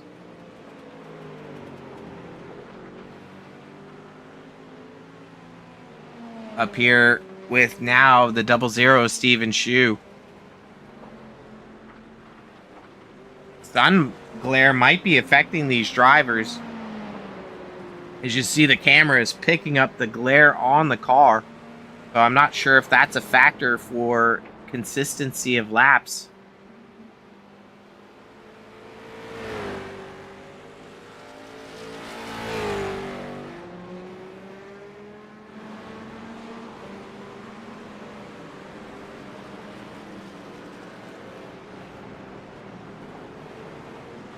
And Deweese isn't far behind him. Yeah, Deweese is about, what is that, 3 seconds back? Yeah, in the fourth Thunderbird. Thunderbird. The Thunderbird's pretty cool looking. So I didn't, we have 4 variations. We got the Street Stock, we got the Thunderbird, we got the Monte Carlo. Am I wrong? The Thunderbird's the only other variation, right? There's what? Okay, I'm going with like what I know, not with what iRacing calls them. We have the Camaro, the Monte Carlo, and the the Thunderbird. That's all we've seen. I'm not crazy. I'm thinking so. Okay, but enough talking, Chris. Let's go back up and check on Great House and Bash. Still fighting. Stop fighting, guys. Just hug it out. It's been a battle. Hovering at 2/10 for a lot of these laps. And, maybe Bash is listening. Maybe he's saying, I am going to pace Great House. I am going to wait for that mistake. Because as soon as, either driver makes a mistake, except for Bash, we've seen him tag the wall, make up 3 seconds, come back, and put that pressure back on. And he's going to have a big run down the backstretch here. Yeah, this is a key moment here where he can do this. And Great House is just doing a good job of just keeping that car wide. Yeah, he's protecting. I don't know if he's going to back down from the bus stop. He does. Smart move by Bash here. Probably going to hate you, Chris, for saying his name wrong for 2 hours, but that's fine.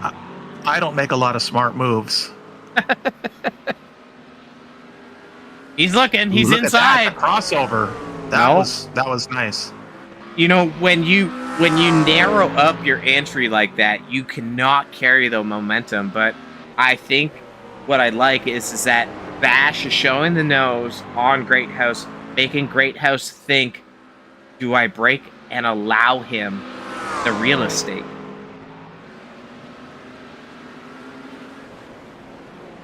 Klein is showing in the pits, Chris. Our leader of the Streety Stockies is now in the pits. So that's going to put the battle between the 46 of Barker. Barker back into the lead.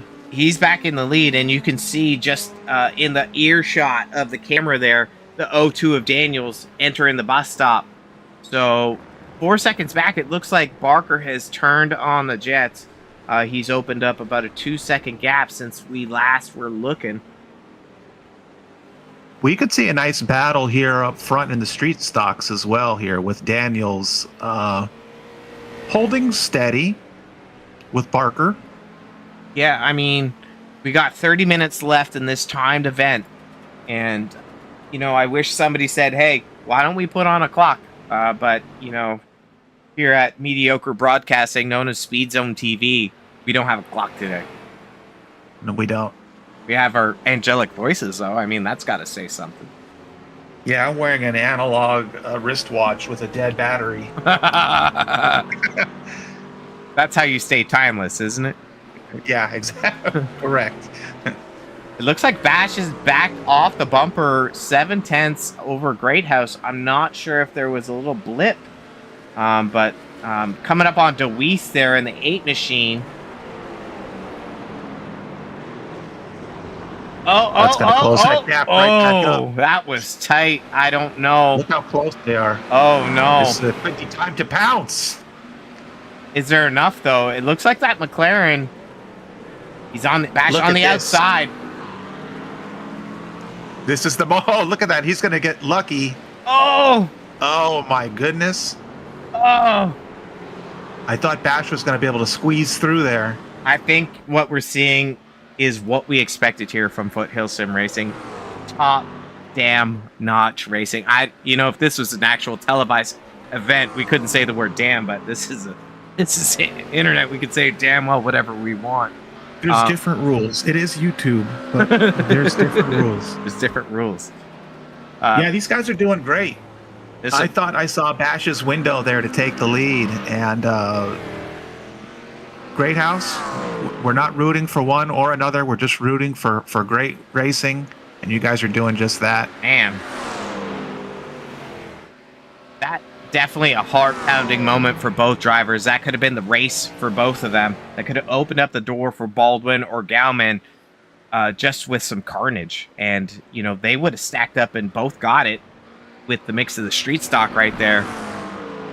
But, that McLaren, that Red Bull juice, I don't know. I'd love a Red Bull right now, Chris. I don't know if you need one. You quiet your mouth, Chris. You let me breathe.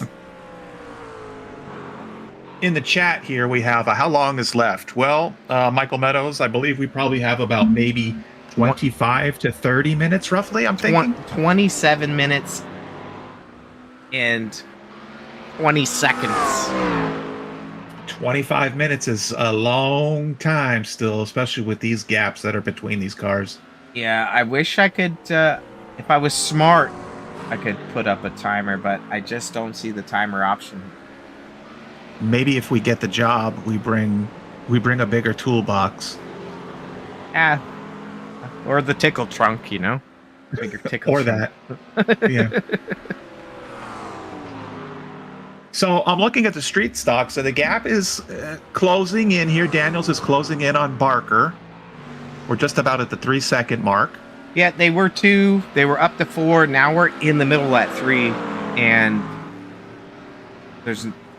is 27 minutes a lot of time? Yes. I think it is.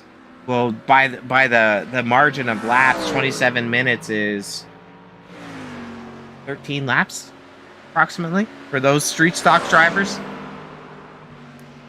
I think what's exciting about this is, and maybe you can pull the track map up again.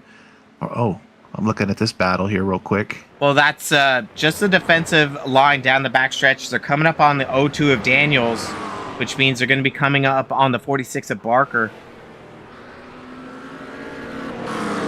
Hats off for Daniels right there. He held that car low. Those street stocks don't have the grip. And Great House just attacked. Yeah, and Daniels did a great job as well because he's, being courteous to these drivers, yet he's got his own race. He is challenging Barker there for the lead as well. And that cost Barker almost, 5/10 right there. You saw, we're shrinking down to 2.5 seconds. And I want to see both classes have this intensity, and I think today at FSR they're going to start to deliver that. It's closing down. I think they've already been delivering it. I gotta say, like I'm looking at the track map on back, and I wanted to just sort of see how spread out these cars are at the moment. But I wanted to, and we have a yellow flag here. It looks like for Gauman. Caution. It might just be an off track, but I'm not seeing anything from race control. We can go ahead and take a look at Baldwin. Baldwin's looking okay. It was Gauman. My bad. In the Corvette. Yeah, Here we he's go. still rolling. Gauman looks good. Maybe just had a slight off track, perhaps. Oh, with the Bugs Bunny. He just slowed down there. I'm not really sure what happened. I don't know if the car got loose, but you can just see pop in the cockpit here for a second.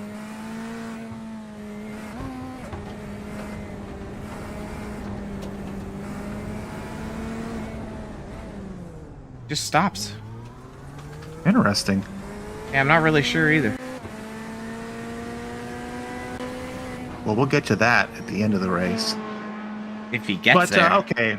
My sentiment is here.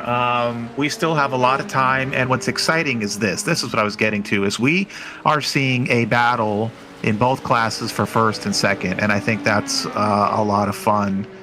We're not seeing runaway leaders. Ooh, my. Great House. I'm going to go back. We're going to use our Speed Zone TV instant replay here. We're going to try to dissect what happened. Here we go.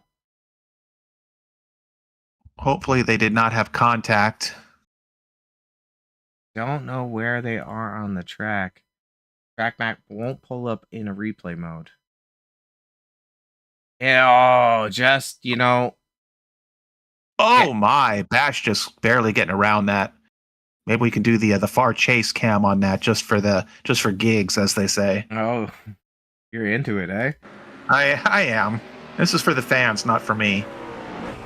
I want to see how close it was for Bash to get around that to avoid. Wow, that was a close one. That was amazing driving. I think that just might seal the deal here. Great House coming in the pits. Not sure, you know, what the strategy is here. I don't think he had damage. I don't think so either. I was trying to understand that. I don't know if maybe it was incident. No, couldn't have been incident points. Great House has been driving a great race. Looks like just a fast repair. Let's go ahead and take a look at our new GT3 leader. Avoids carnage, gets it done. And I have to say, helmets off too, by the way, to Great House. I mean, I don't know how many laps Great House had led, but did just a fantastic job of holding that lead, defending against Bash. And, you know, I guess if you're going to see a change of lead, that's probably the way that you want to see it. Is you know, not two cars colliding, and just hard racing, just good racing. Yes, yeah, yes, that was amazing racing. So this is now 3 laps led for Bash here. Great House, 51 laps led. Chris, impressive. Oh, very impressive, very impressive. Hard racing, defensive racing, just smart racing. So yes, helmets are off to you, Joseph Greathouse. And just the amount of pressure he had for like an hour, I feel like, you know, a tremendous amount of pressure. That. I mean, there were points where he was able to like open the gap back up, but yeah, that's tremendous pressure. So yeah, that's outstanding. Very, very difficult to do. Yeah, let's go ahead and we just saw Daniels getting passed by Great House. We got Barker just 2.2 seconds in front of Daniels. We're going to see, you know, maybe if these guys close up. 20 minutes left in the event here.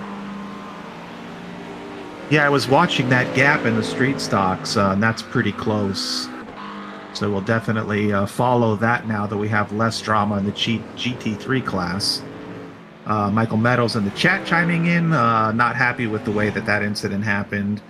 Greathouse is a great driver, led a team to P2 in the Daytona 24-hour race. So yes, not shocked to hear that. Just watching Greathouse's skill on this race. I mean, normally in an endurance race like a 24-hour race, you're gonna go and take fuel only, and not take tires. But being a shorter endurance race, Daniel sliding around, a shorter endurance race, it may have been more advantageous to have the stability of fresh tires, and that might have been the onslaught of what Daniels was Greathouse was facing, with Bash pressuring him as much as he did. Yeah, I'll second that emotion. And I got to tell you what, Daniels here putting on just a show as well. I mean, look at the way Daniels is throwing this car around the track. It is not easy to drive this car. It is not easy to drive this car at this track. And Daniels is just driving the wheels off of it. Free chalky milk. Definitely had the chalky milk. Up here with Barker now. Still showing the Daniels car, so let's reset and then we'll go back to showing this. Look at that. These guys are just, they're doing it. This is awesome. I love to watch these cars just roll out here on some of these turns. And it doesn't even show Barker has led the entire race in the street stocks, because our configuration here at Speed Zone TV isn't set up for multi-class racing, but Barker has been an absolute dominating force, other than the short stint from Klein where he short pitted and then had to pit again for fuel. Oh, Daniels slides. I mean, do you see Daniels slide it out? I sure did. Daniels is just throwing that car around the track.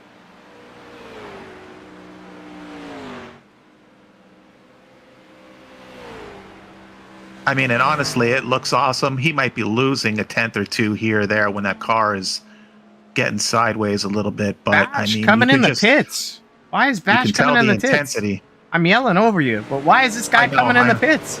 I don't know. Is it possible that they needed a second fuel stop? Maybe you're right, Chris. Maybe you're right. I don't think that's going to affect him, honestly, just because he did pull such a gap away from Greathouse. But hey, we've seen interesting things this race. Well, Greathouse, Baldwin, 50 seconds, or 40 just a splash. It looks like they needed Greathouse a splash. was in there too. Greathouse was just in there for a splash as well. All right, back to these dirty streeters. Watkins Glen, the boot. That boot. Das Boot.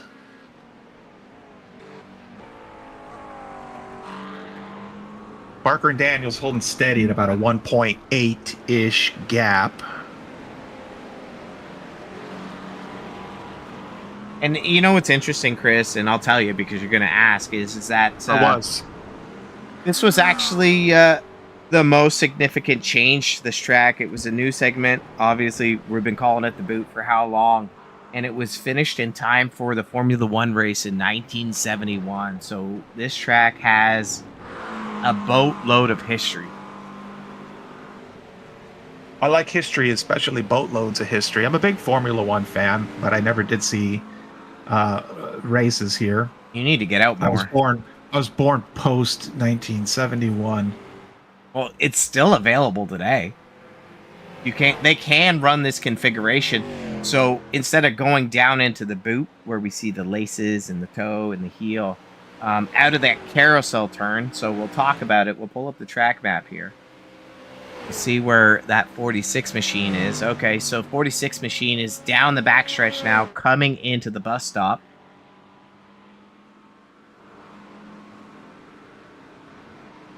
So this is a crazy little section. And as he exits the bus stop here, this is called the carousel.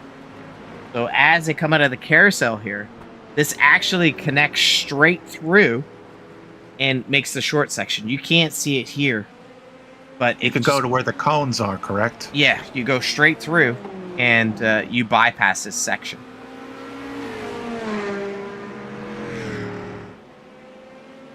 Daniels he's fighting, but you know what? We got a battle here. Let's go over to Deweese and Shu.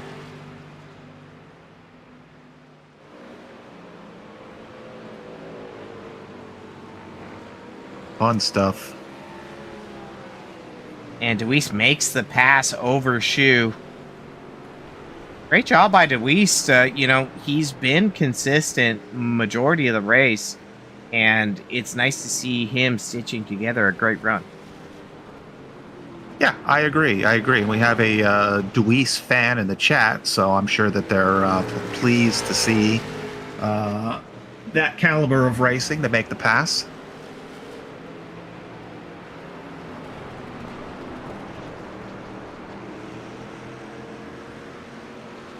Now I'm looking at our tower here, and I'm looking at the gap between Bash, and Great House, and it looked like it has come down since Great House has that spin. I thought it was larger than 16 seconds.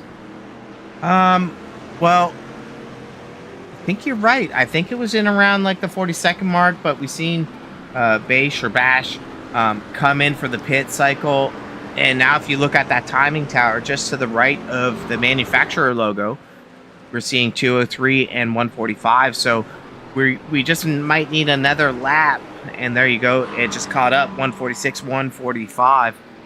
It just might have been that out lap, but I thought the margin was bigger. Yeah, same. Well, I thought it was roughly 40s or something like that. So anyway, I know the time is a ticking. I'm guessing we are between 10 to 15 minutes probably. Yeah, we just have 13 minutes left on the time. So with 13 minutes and a 17-second gap, you just never know if Great House could put in a second or so. I kind of doubt that, but I'm just saying it's not unobtainable if Bash had a little off or a something or other. Yeah, it's really only going to take one mistake, and you've seen, unfortunately, Great House, the rear end slipped out from under him, and we saw it with the Bash as well, So yeah, one micro error from a driver can be absolutely catastrophic to a run. And that's what Bash was hoping for, I think, just keeping that pressure on lap after lap, turn after turn, and just hoping for that slip up, which eventually came. But yeah, that was high intensity, high pressure for both of those drivers.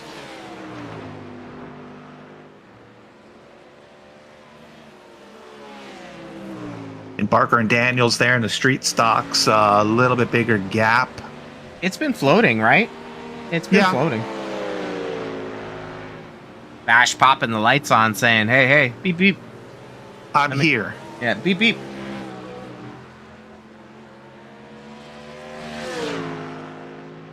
A driver not really yielding. I can't get a camera on it. The 25 there of Kovac is actually who it is. And they're coming up on Daniels. So I hate to be... That was tight. That was. What's interesting here is, Bash is up on the 46. So depending on where he catches him, and he catches him in a great spot, Barker's able to tuck back in line. Barker pressure from that 25. That's going to cost him time shooting him out of the groove. Not too much, so.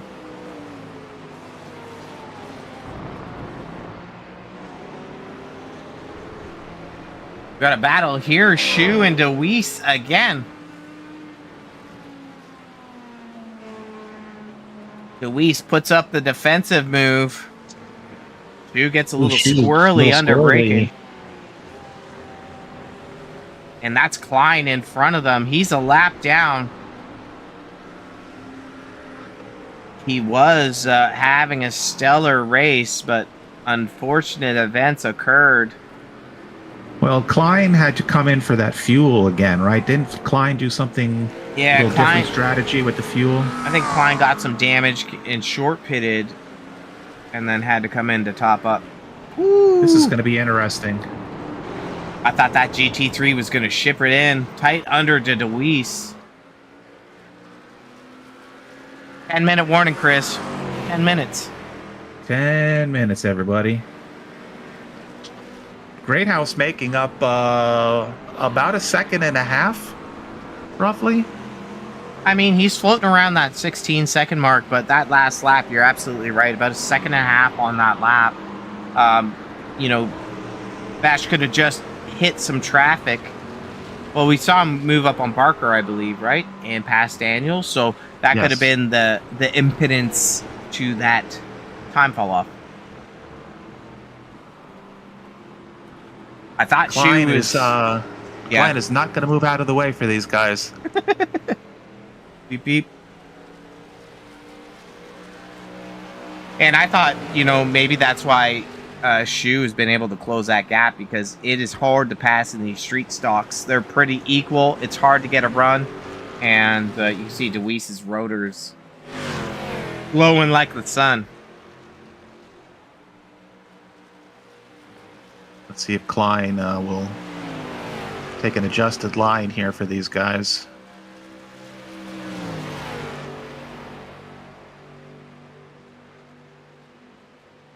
Klein's going to say, nope, you got to take it.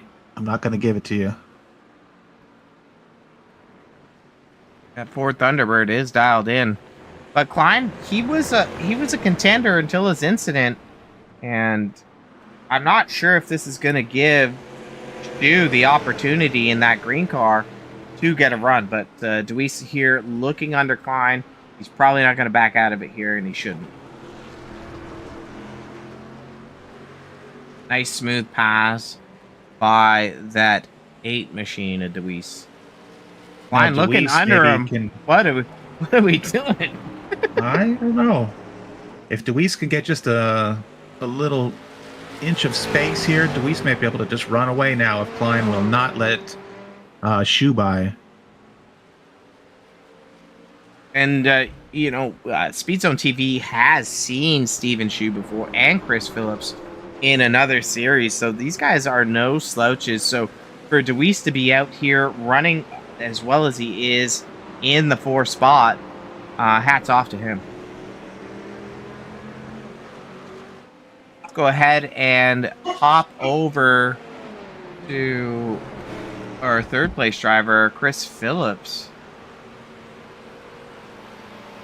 Been quiet for him, Chris, but he has absolutely been consistent.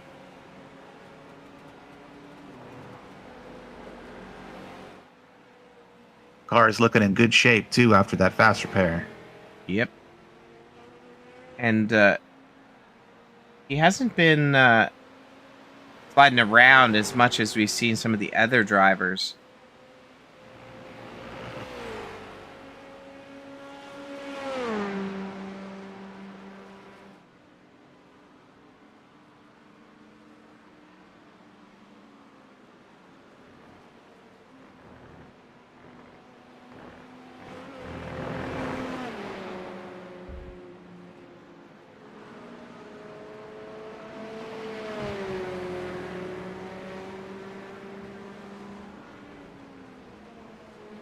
And Phillips just kind of on a little island there, just making his way around the track. Yeah, just waiting, you know. And like that's the thing is with an endurance race, even a road course in general, it's not always a battle of another driver. It's a battle against yourself.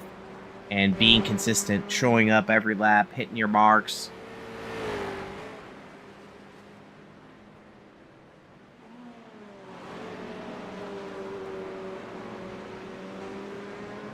Six-minute warning, Chris.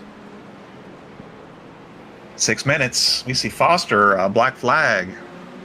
Black flag, pit lane. So he's crashed. He's entered the pits. We'll go ahead and use our fancy cameras here. Speed Zone TV instant replay. We saw him get in trouble again or earlier. I think that he lost his nose. He's got a Yes. new nose. Oh, this That's is the a Ford Thunderbird, I believe. this is the second Ford, and it's the same corner for him. Yeah, Remember the Tokyo Drift?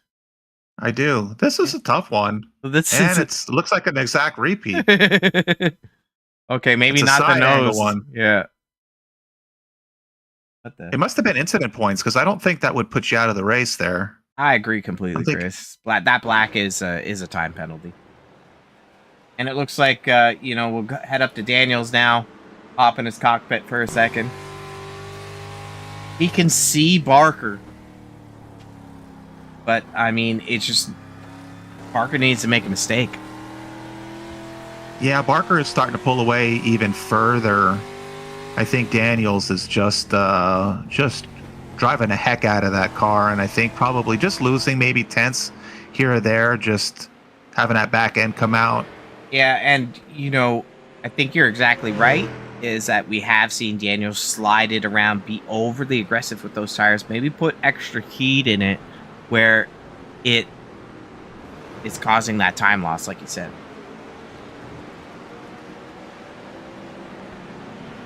But when you can see your opponent, you certainly get that Thirst. sauce. That sauce. Yep. To just track them down, hunt them down.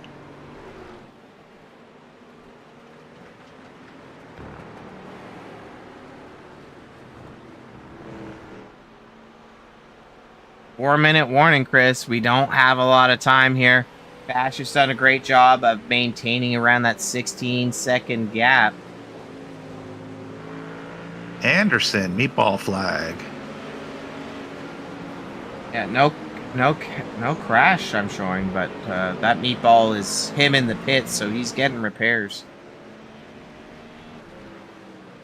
Yeah, so I'm guessing we're when these guys cross the line, which is going to be right about now, they'll probably get about 2 more laps, maybe. I'm thinking.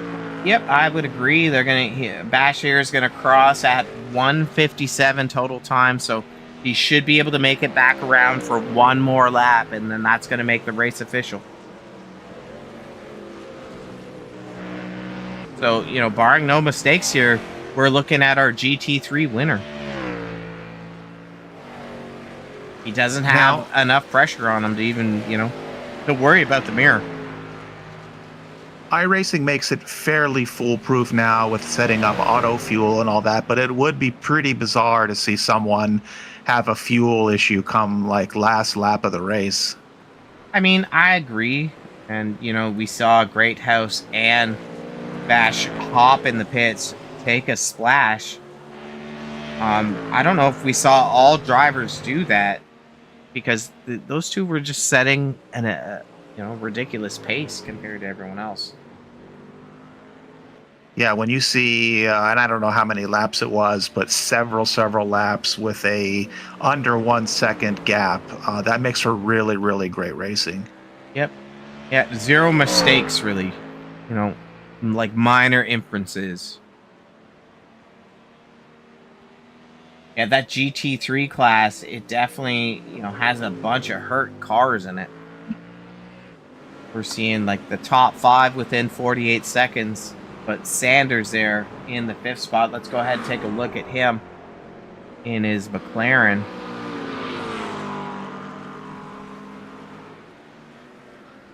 Raccoon Racing.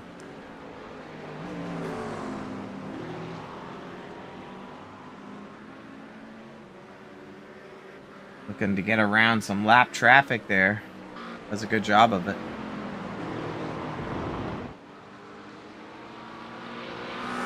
I mean, even still, after a time stint, we're entering our last lap just coming up.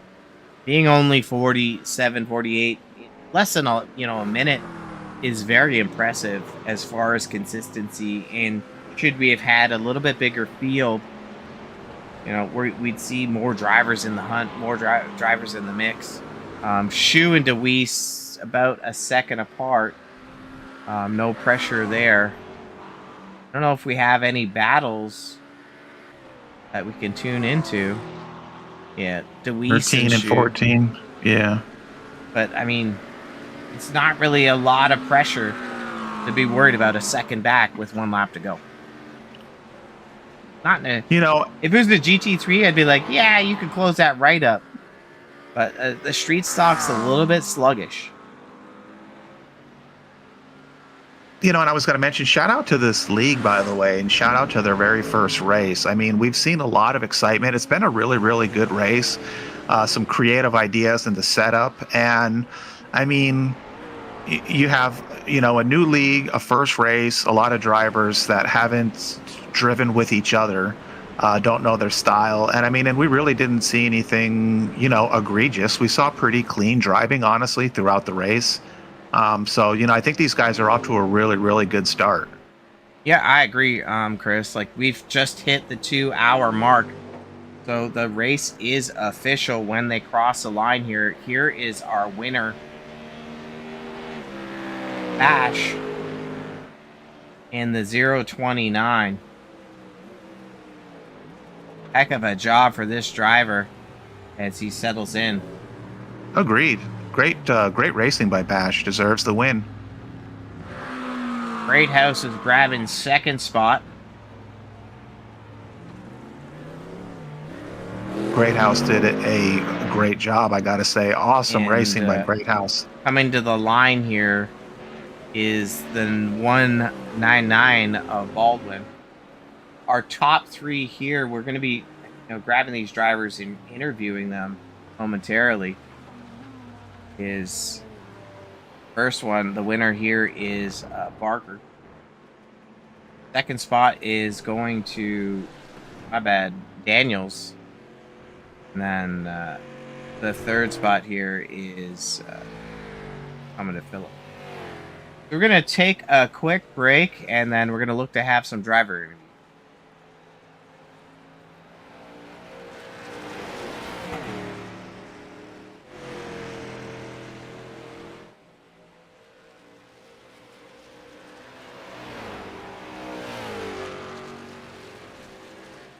Roughneck Racing would like to thank our sponsor, Wagner Welding.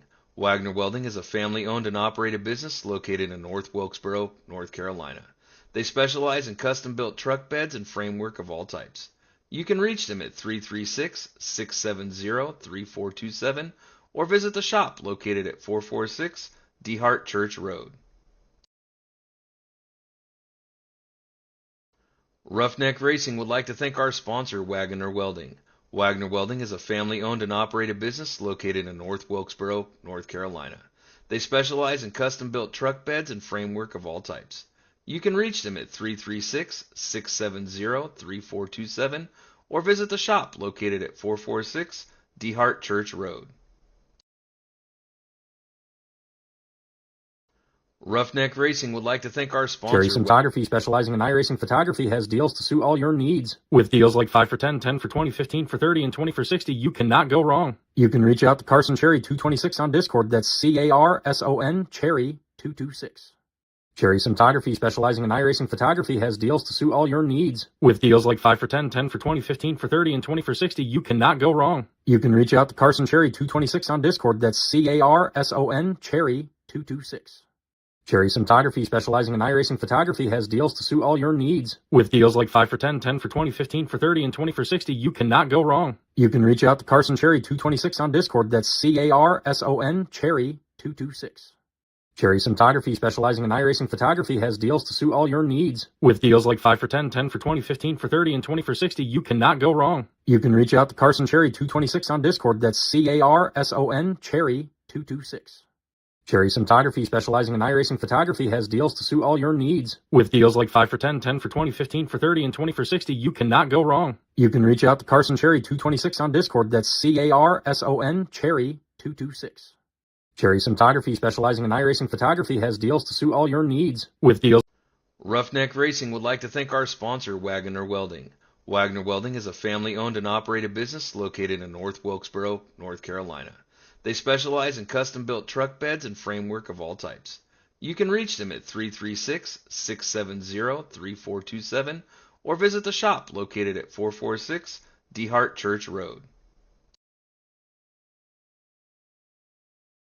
Roughneck Racing would like to thank our sponsor, Wagner Welding.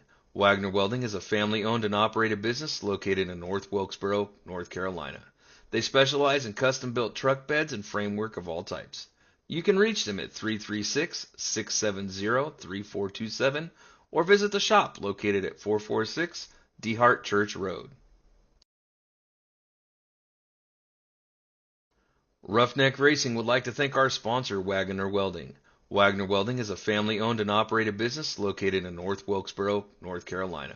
They specialize in custom-built truck beds and framework of all types. You can reach them at 336-670-3427 or visit the shop located at 446 DeHart Church Road. Roughneck Racing would like to thank our sponsor, Wagner Welding. Wagner Welding is a family-owned and operated Cherry business Photography, located specializing in North iRacing Wilkesboro. photography, has deals to suit all your needs. With deals like 5 for 10, 10 for 20, 15 for 30, and 20 for 60, you cannot go wrong. You can reach out to Carson Cherry 226 on Discord. That's CARSON Cherry 226. Cherry Photography, specializing in iRacing photography, has deals to suit all your needs. With deals like 5 for 10, 10 for 20, 15 for 30, and 20 for 60, you cannot go wrong. You can reach out to Carson Cherry 226 on Discord. That's CARSON Cherry 226. Cherry Photography, specializing in iRacing photography, has deals to suit all your needs. With deals like 5 for 10, 10 for 20, 15 for 30, and 20 for 60, you cannot go wrong. You can reach out to Carson Cherry 226.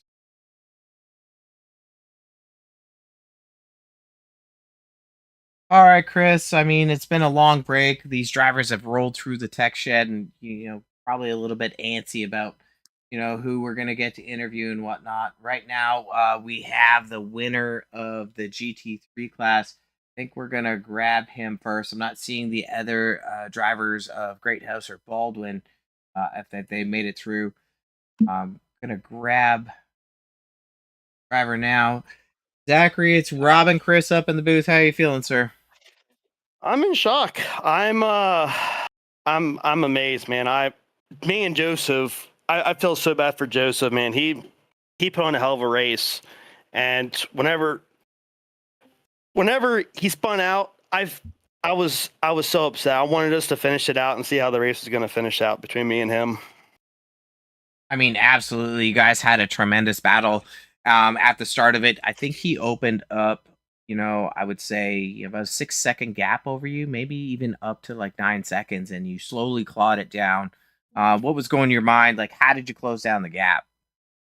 I was just hoping that the street stocks would slow him down a little bit, and it actually did help it out into my favor. I knew if I just had a good pace and I just stayed consistent, I knew I probably was going to eventually catch him. Because I know during practice, me and him were like so equal in times. So I knew when it came down to the race, me and him were going to be equal. And like I said, when it came down to the street stocks, it definitely helped out. And yeah, I mean, it was intense towards the beginning of the race for sure. So just to confirm, your life did flash before your eyes there. Yeah. When he spun out, I was so going back to the pit stops. I did not know he actually took tires. He didn't take tires. So whenever he came in, I was thinking, okay, well, he probably just took tires. So I took tires. And whenever I heard on the broadcast that you guys said he didn't take tires, and you didn't know if I knew that he didn't take tires. You knew. Yep, I knew. And I was like, I'm just going to put pressure on him. I'm hoping that he makes a mistake. And it happened. And all I wanted to do was just keep pressure on him. And I knew he was going to make a mistake, and he did. And that played out to my favor. I just didn't want it to be that extensive where he spun out, but that's unfortunately what happened.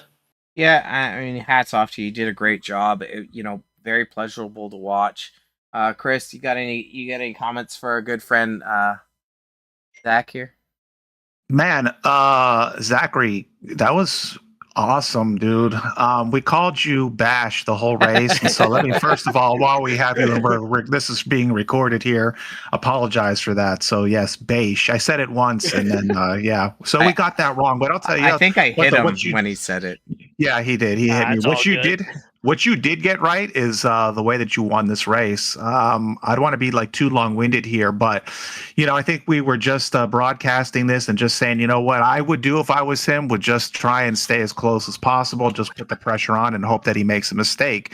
And that's what happened. And you know what? I have to say that You know what? If I was you, I would be happy in the way that it did because, you guys didn't wreck each other. You know what I mean? It was just good, hard, solid racing. And you know what? He was defending and racing a great race. And sometimes you just make a mistake.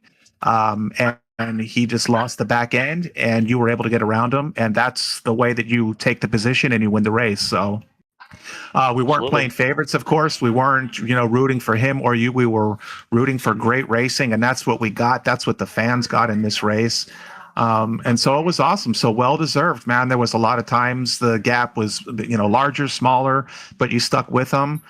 He eventually made a mistake, and you took the position. So hats off to you.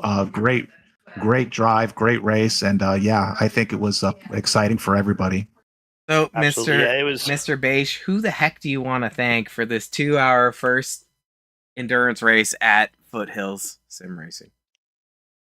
I want to give a big shout out to all my teammates over at Echelon Sim Sports. If it really wasn't for them, I wouldn't be the driver that I am today. They're super motivational for me. They're supportive. The best team I've ever drove for. Jason, I'm so thankful Jason brought me over to Echelon over 3 years ago. Thank my mom, a few of my coworkers that are watching the stream. But other than that, I wanted to just shout out to all of them and all to you as well. You guys broadcasting the race, and all the guys over at Foothills Sim Racing as well. Give a big shout out to all you guys, and thank you. I appreciate it, guys. Heck yeah, man. Pleasure Well, watching thank you. you drive. Appreciate you. Yeah, you did a great job driving today, and it's kind of like your skill, your patience. You definitely deserve the win. So hats off to you once again. And just one final question. I know Chris was going to ask it, but I'm going to ask it on his behalf. Is when Foothills has another race, FSR has another race, are you going to be putting your name in that? Oh, I actually might. It depends on times because I work night shift. So I mean, if they're Probably quit. You should probably quit. Quit your job. Yeah, I'll quit my job and I'll sim race. I wish I could do that, but unfortunately, I don't make a whole lot of money. I need to get back into streaming as well. So if I could get back into that and quit my job, then I would absolutely would. Yeah. Well, hope to see you out here again for the Foothill Sim Racing. Great first event, great performance, and hope to be talking to you again. Absolutely. Thank you, guys. It's time to bring in our second place finisher, Chris. We have Joseph Greathouse able to get through the tech shed. Joseph, they were looking for traction control, I heard. They didn't find any. And, just tell us about your race overall. You led 3/4 of it. What happened out there? I didn't put them away. What happened was the tires eventually caught up to me and they faded away, and I wasn't able to push lap times like I used to. I mean, that's fair. I mean, this McLaren car, it's noted for precision, and watching you through 3/4 of that race, you delivered that. And I was talking to the driver of the 029, Zachary Beish, and said that he was listening to the broadcast and heard that you may not have taken the rubber. So do you think that was like the difference in the strategy for you today? Yeah, that majorly put an effect on the result of the race with me spinning out. Yeah, I mean, great job overall. What were your thoughts this 2-hour first endurance race for Foothill Sim Racing? Were you happy with the car, the multi-class combo, the track? What were your thoughts on that? I thought it was amazing race to do. It was I like the classes and all that, and I love the track. The weather was perfect for us. I thought it was a really fun race. I mean, definitely watching it too. Honestly, probably had pressure on your bumper for over an hour. I can't even count how long it was, and just the intensity that showed in how you drove. how you watched the mirror, how you defended the line, and it wasn't. I don't call it blocking whatsoever because you were just breaking the draft. Very impressive. And I guess one question I'll ask for you, and I asked it to the 29 machine as well, is if FSR has another event, are we going to see your name in the hat? Are you going to be coming out here again to show what you can do? Yes, I will. I'll happily join our race with you guys. So I put Chris on mute there for a second because I heard too much. Chris, do you got any questions for our friend Mr. Joseph Greathouse? I would like to congratulate you, Joseph. That was an outstanding race, buddy. Um, we all race to win, so to ask you if you're disappointed that you didn't win, I already know the answer to that. I just want to tell you, man, that was an outstanding show that you put on. Like Robert said, for over an hour, to have your competitor behind you for less than a second. It was like 2/10 for a lot of that race. To be able to keep him behind you for over an hour, that's pretty amazing to do in a 2-hour race. You kept that car as wide as possible. You drove a good, fair, clean race. And yeah, it happens just to sort of lose the car sometimes. You guys didn't collide. And you know what? You did a great job, man. And I just want to pass that on to you. I look forward to watching you battle in the next one that hopefully this league puts together. And yeah, hats off, man. You put on a really, really great show for Robert and myself and for all the fans that were watching tonight. Thank you. Well, Joseph, who do you want to give a shout out to for your impressive P2 finish today? Well, I want to thank Foothills Racing for putting on this race. I want to thank my father and my brothers for helping me through this and set up everything. And that's really it. I mean, no, give credit where it's due, and I think from Chris and I's perspective, if there's another event here, we'd love to see you back out in the track. You were definitely a dominating force, and congrats on your P2 today, and we hope to be chatting you again soon. Thank you. Take care, buddy. New All right. finisher in the GT3 class, Joseph Greathouse. So we've talked to the top two, Zachary Bache, Joseph Greathouse. We don't have three car the GT3 class, which was Baldwin. We're gonna roll over to the street saw class here. We're gonna grab our P3 finisher, Chris Phillips. Chris, Rob, and Chris up in the booth. How you feeling about the event today, sir? It was very exciting and long, I'll tell you that. And I'm happy with the outcome for sure. I mean, you should be. A great run for you. You were in the top 5 pretty much the entire time. And, that multi-class racing of the GT3s coming up on you. How did you feel about the GT3s dancing around? I'm pretty new at this multi-class road racing in general. I'm a big oval guy, you guys know that. But and when I do these kind of races, I'm usually the faster car, so it was something to get used to for sure. But I mean, everybody did a great job. I was pleasantly surprised how it went. It was awesome. Everybody did an awesome job racing. Yeah, I found that, just watching the broadcast there is that the street stocks were just lacking just general top speed or like exit speed out the Yeah, corners. But overall, you had around like the same kind of like apex speed as what a GT3 is, but entry and exit were just a challenge. Um, right. They would break a lot sooner than us for sure. yeah. I guess, just overall, what could you have done differently to close that gap, to get yourself a Nothing. little bit? Nothing. There's no way. I mean, I know John. I've raced with John and Barker, my teammate there, man. Congratulations to him. But yeah, they're in a class of their own. And to get a third, I figured I was gonna be racing Steven there for it, and he had a little bit of bad luck. And I was happy to get where I was, man. I couldn't have done any better. Yeah, I mean, you got to be happy with that. 2 hours, finishing third. Like, I don't Yeah, have the mental fortitude to pay attention Yeah, that this is long. my Like, first one. This is my I could first support one. that. but I don't know, Chris. Do you got anything for Mr. Phillips here that you want to ask him? Mr. Phillips, hey, congratulations to you, buddy. That was a Okay. tough race, man. 2 hours racing around this road course and the street stocks is not easy to do. I think you should be super pleased with getting on the podium. That's tough when you're trying to just do that as well with GT3 cars, trying to, dive bomb you and get around you. So the street stock class had a lot of good battles, and it was fun to watch you guys. So I wasn't sure what to expect when this race started.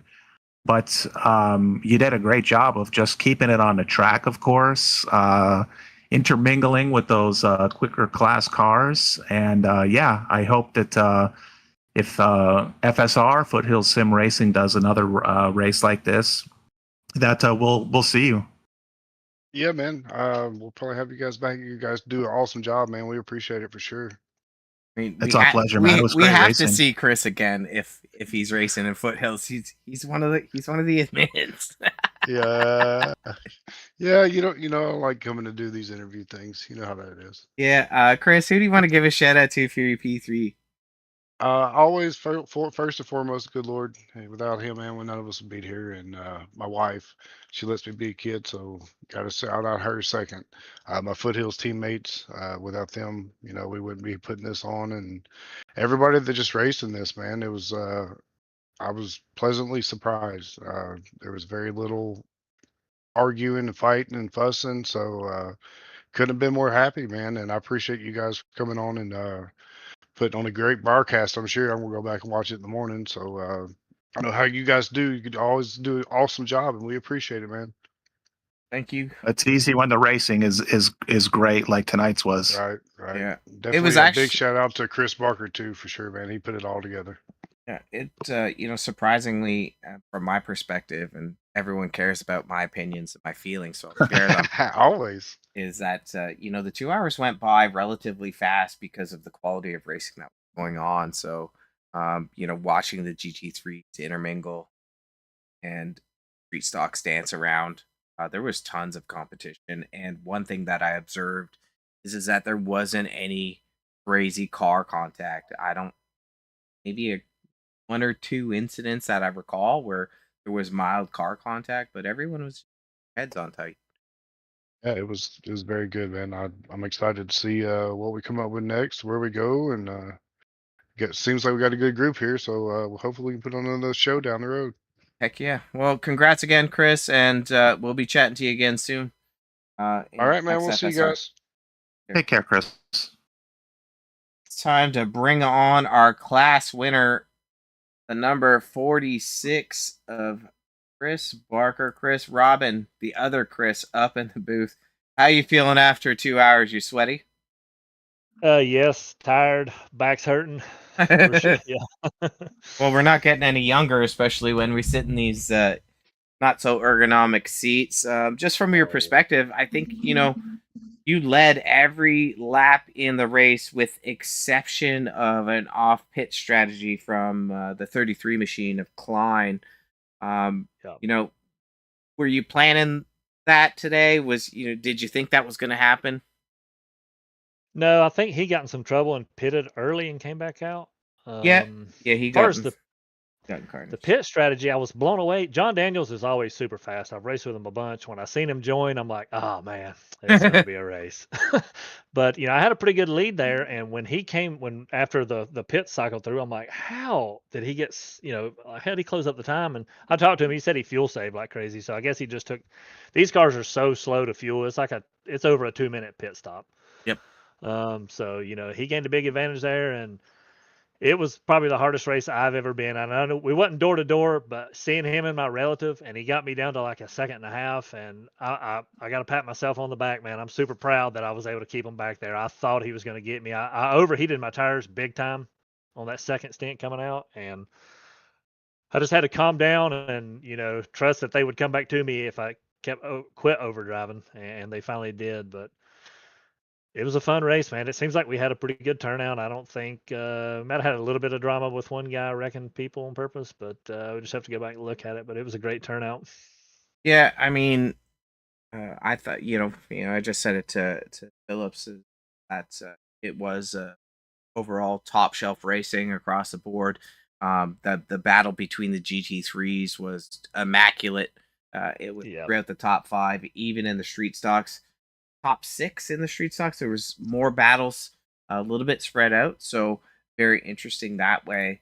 But for yourself, didn't make a mistake in 2 hours, and that definitely got you where you were. So, Chris, what do you want? The other Chris, what do you want to say to the 46 Barker? There's a lot of Chris's in this league. Yeah, Hey, that's a Chris, first of all, congratulations on the win, buddy. You are one of the admins of this league, is that correct? I'm pretty much just running it by myself. I mean, I got some Okay. teammates, but I'm just trying to make all the decisions myself.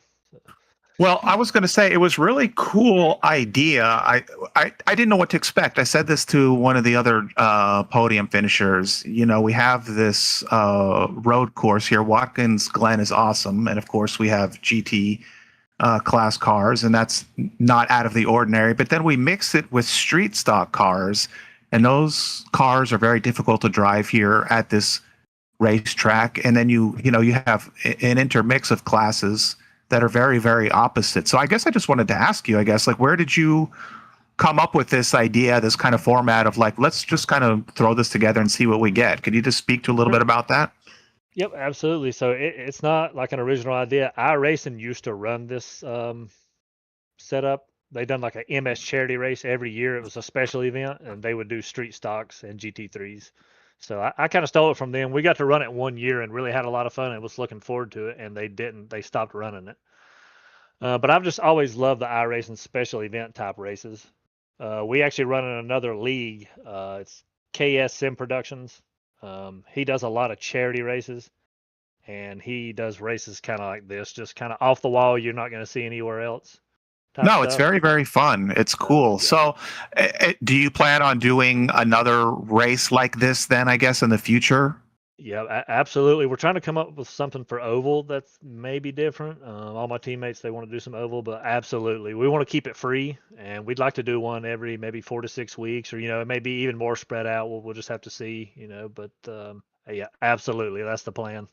That's why I was just hoping this first one went good, so we could move forward. It went great. I think it was great. Yeah, I mean, just like Robert had touched on, clean racing all around. Couple incidents here or there, but I mean, there's a lot of things that could have gone wrong and didn't. It was very entertaining, very close battles for first and second in both classes, and yeah, it was super fun. So we definitely look forward to just seeing what else you come up with. Your creative ideas. It was fun to do this. Fun to watch, and fun for I think everyone tuned in. So thank you.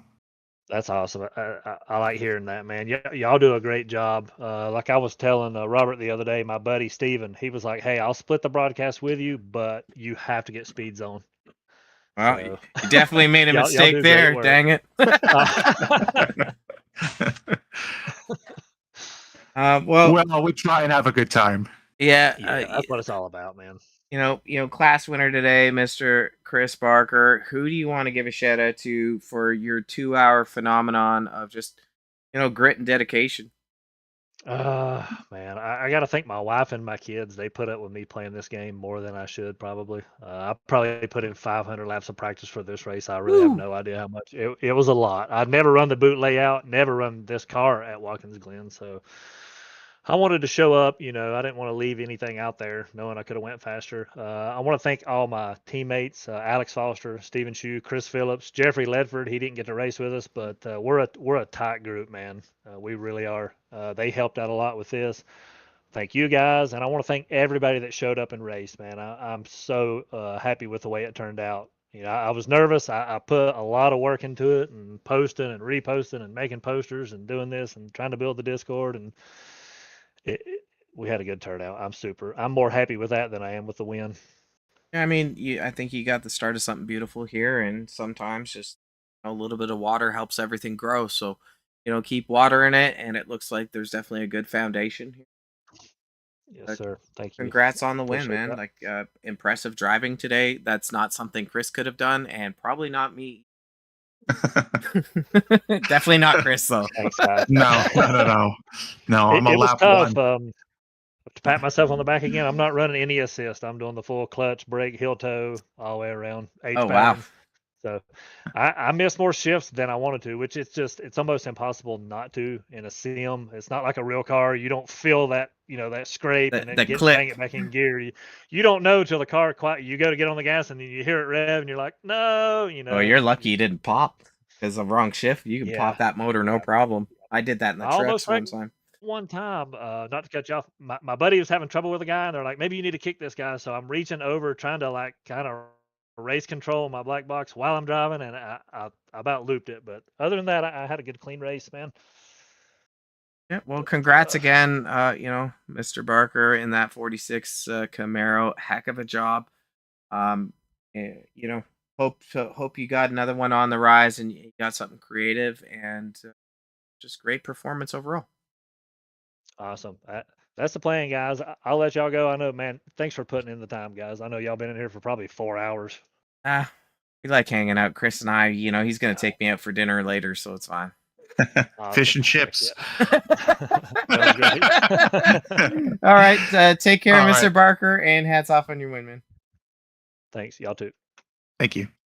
Chris, the other Chris, the slower Chris, because that was a heck of a performance from that 46 machine. And, it's nice to hear from each of the drivers today that, they were happy with how the event turned out, happy how drivers were respectful.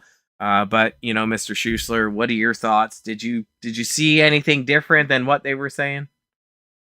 Not than what they were saying. No, not at all. I'm a newer iRacer. I'm a new to iRacing, I should say. And that's what I keep telling everybody because of my driving. I'm so bad.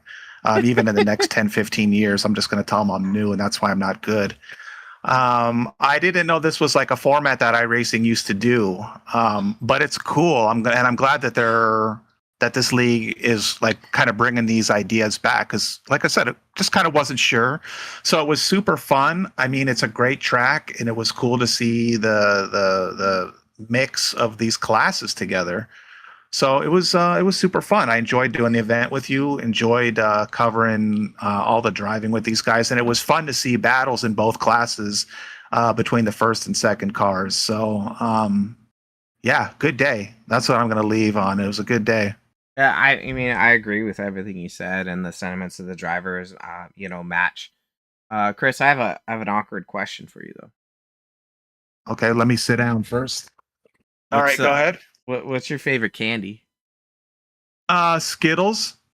Oh, why? I like to taste the rainbow. Oh, I mean, that's fair. I don't know. I don't know where we're going here with this. I got my favorite candy. I know there's a joke attached to this question. I hate to disappoint you. No joke. It was just a general question. Okay. I wanted to share my own. I put a snippet of it here, and because you're going to ask me the same question, right? I was going to, yeah. Do you want me to wait till you ask it? Like, how's this work? No, I think we're past that. Okay. Well, mine's are M&Ms. And the peanut ones preferably, but one of the rules, and I don't know if it's the same rule for Skittles, but do you save the red ones for last? No. Oh, that's like you're gonna have to get on the rule bus, Chris. That's not cool. Things are different down here in California. Just take a quick look at the results. I don't know how they're gonna show, but I'm gonna click the button, see if they show up.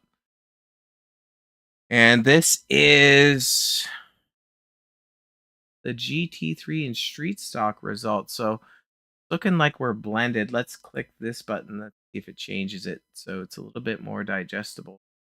Unfortunately, it's showing the team names, and I don't have a way not to show the team names. So that's kind of like a broken pony here for Speed Zone TV. We didn't get one of the plugins installed, but I just want to thank everyone for tuning in. This was a long show, a first show for us at Speed Zone TV doing a multi-class race. So, expect greater things in the future. If you are tuning in again, we'll be live again tomorrow night, 7:25 p.m. EST for the Roughneck Racing's Wagner's Welding Super Speedway Series. That's race number 11. in that serious tight points battle there. We're also going to be duking it out at the next track. I forget where we're going. Let's say, is it Michigan? Can't remember. No, we did Michigan. We're going to Nashville Super Speedway. Man, this on is why you Wednesday. get paid the money on Wednesday. You're right. 7:25 p.m. EST again. Race number 11 there. Super tight points battle. These guys are just really sweaty at Roughneck Racing. I love them. But you're going to want to tune into that action. And we have one more race after that the following week. So I just want to thank everyone for tuning in. Click like, subscribe. As Chris, you always say, we're only 99,000 viewers or subscribers away from that plaque. And Yes, I do want to get the plaque. we could cut it in half when we get it. That's for sure. We'll do that.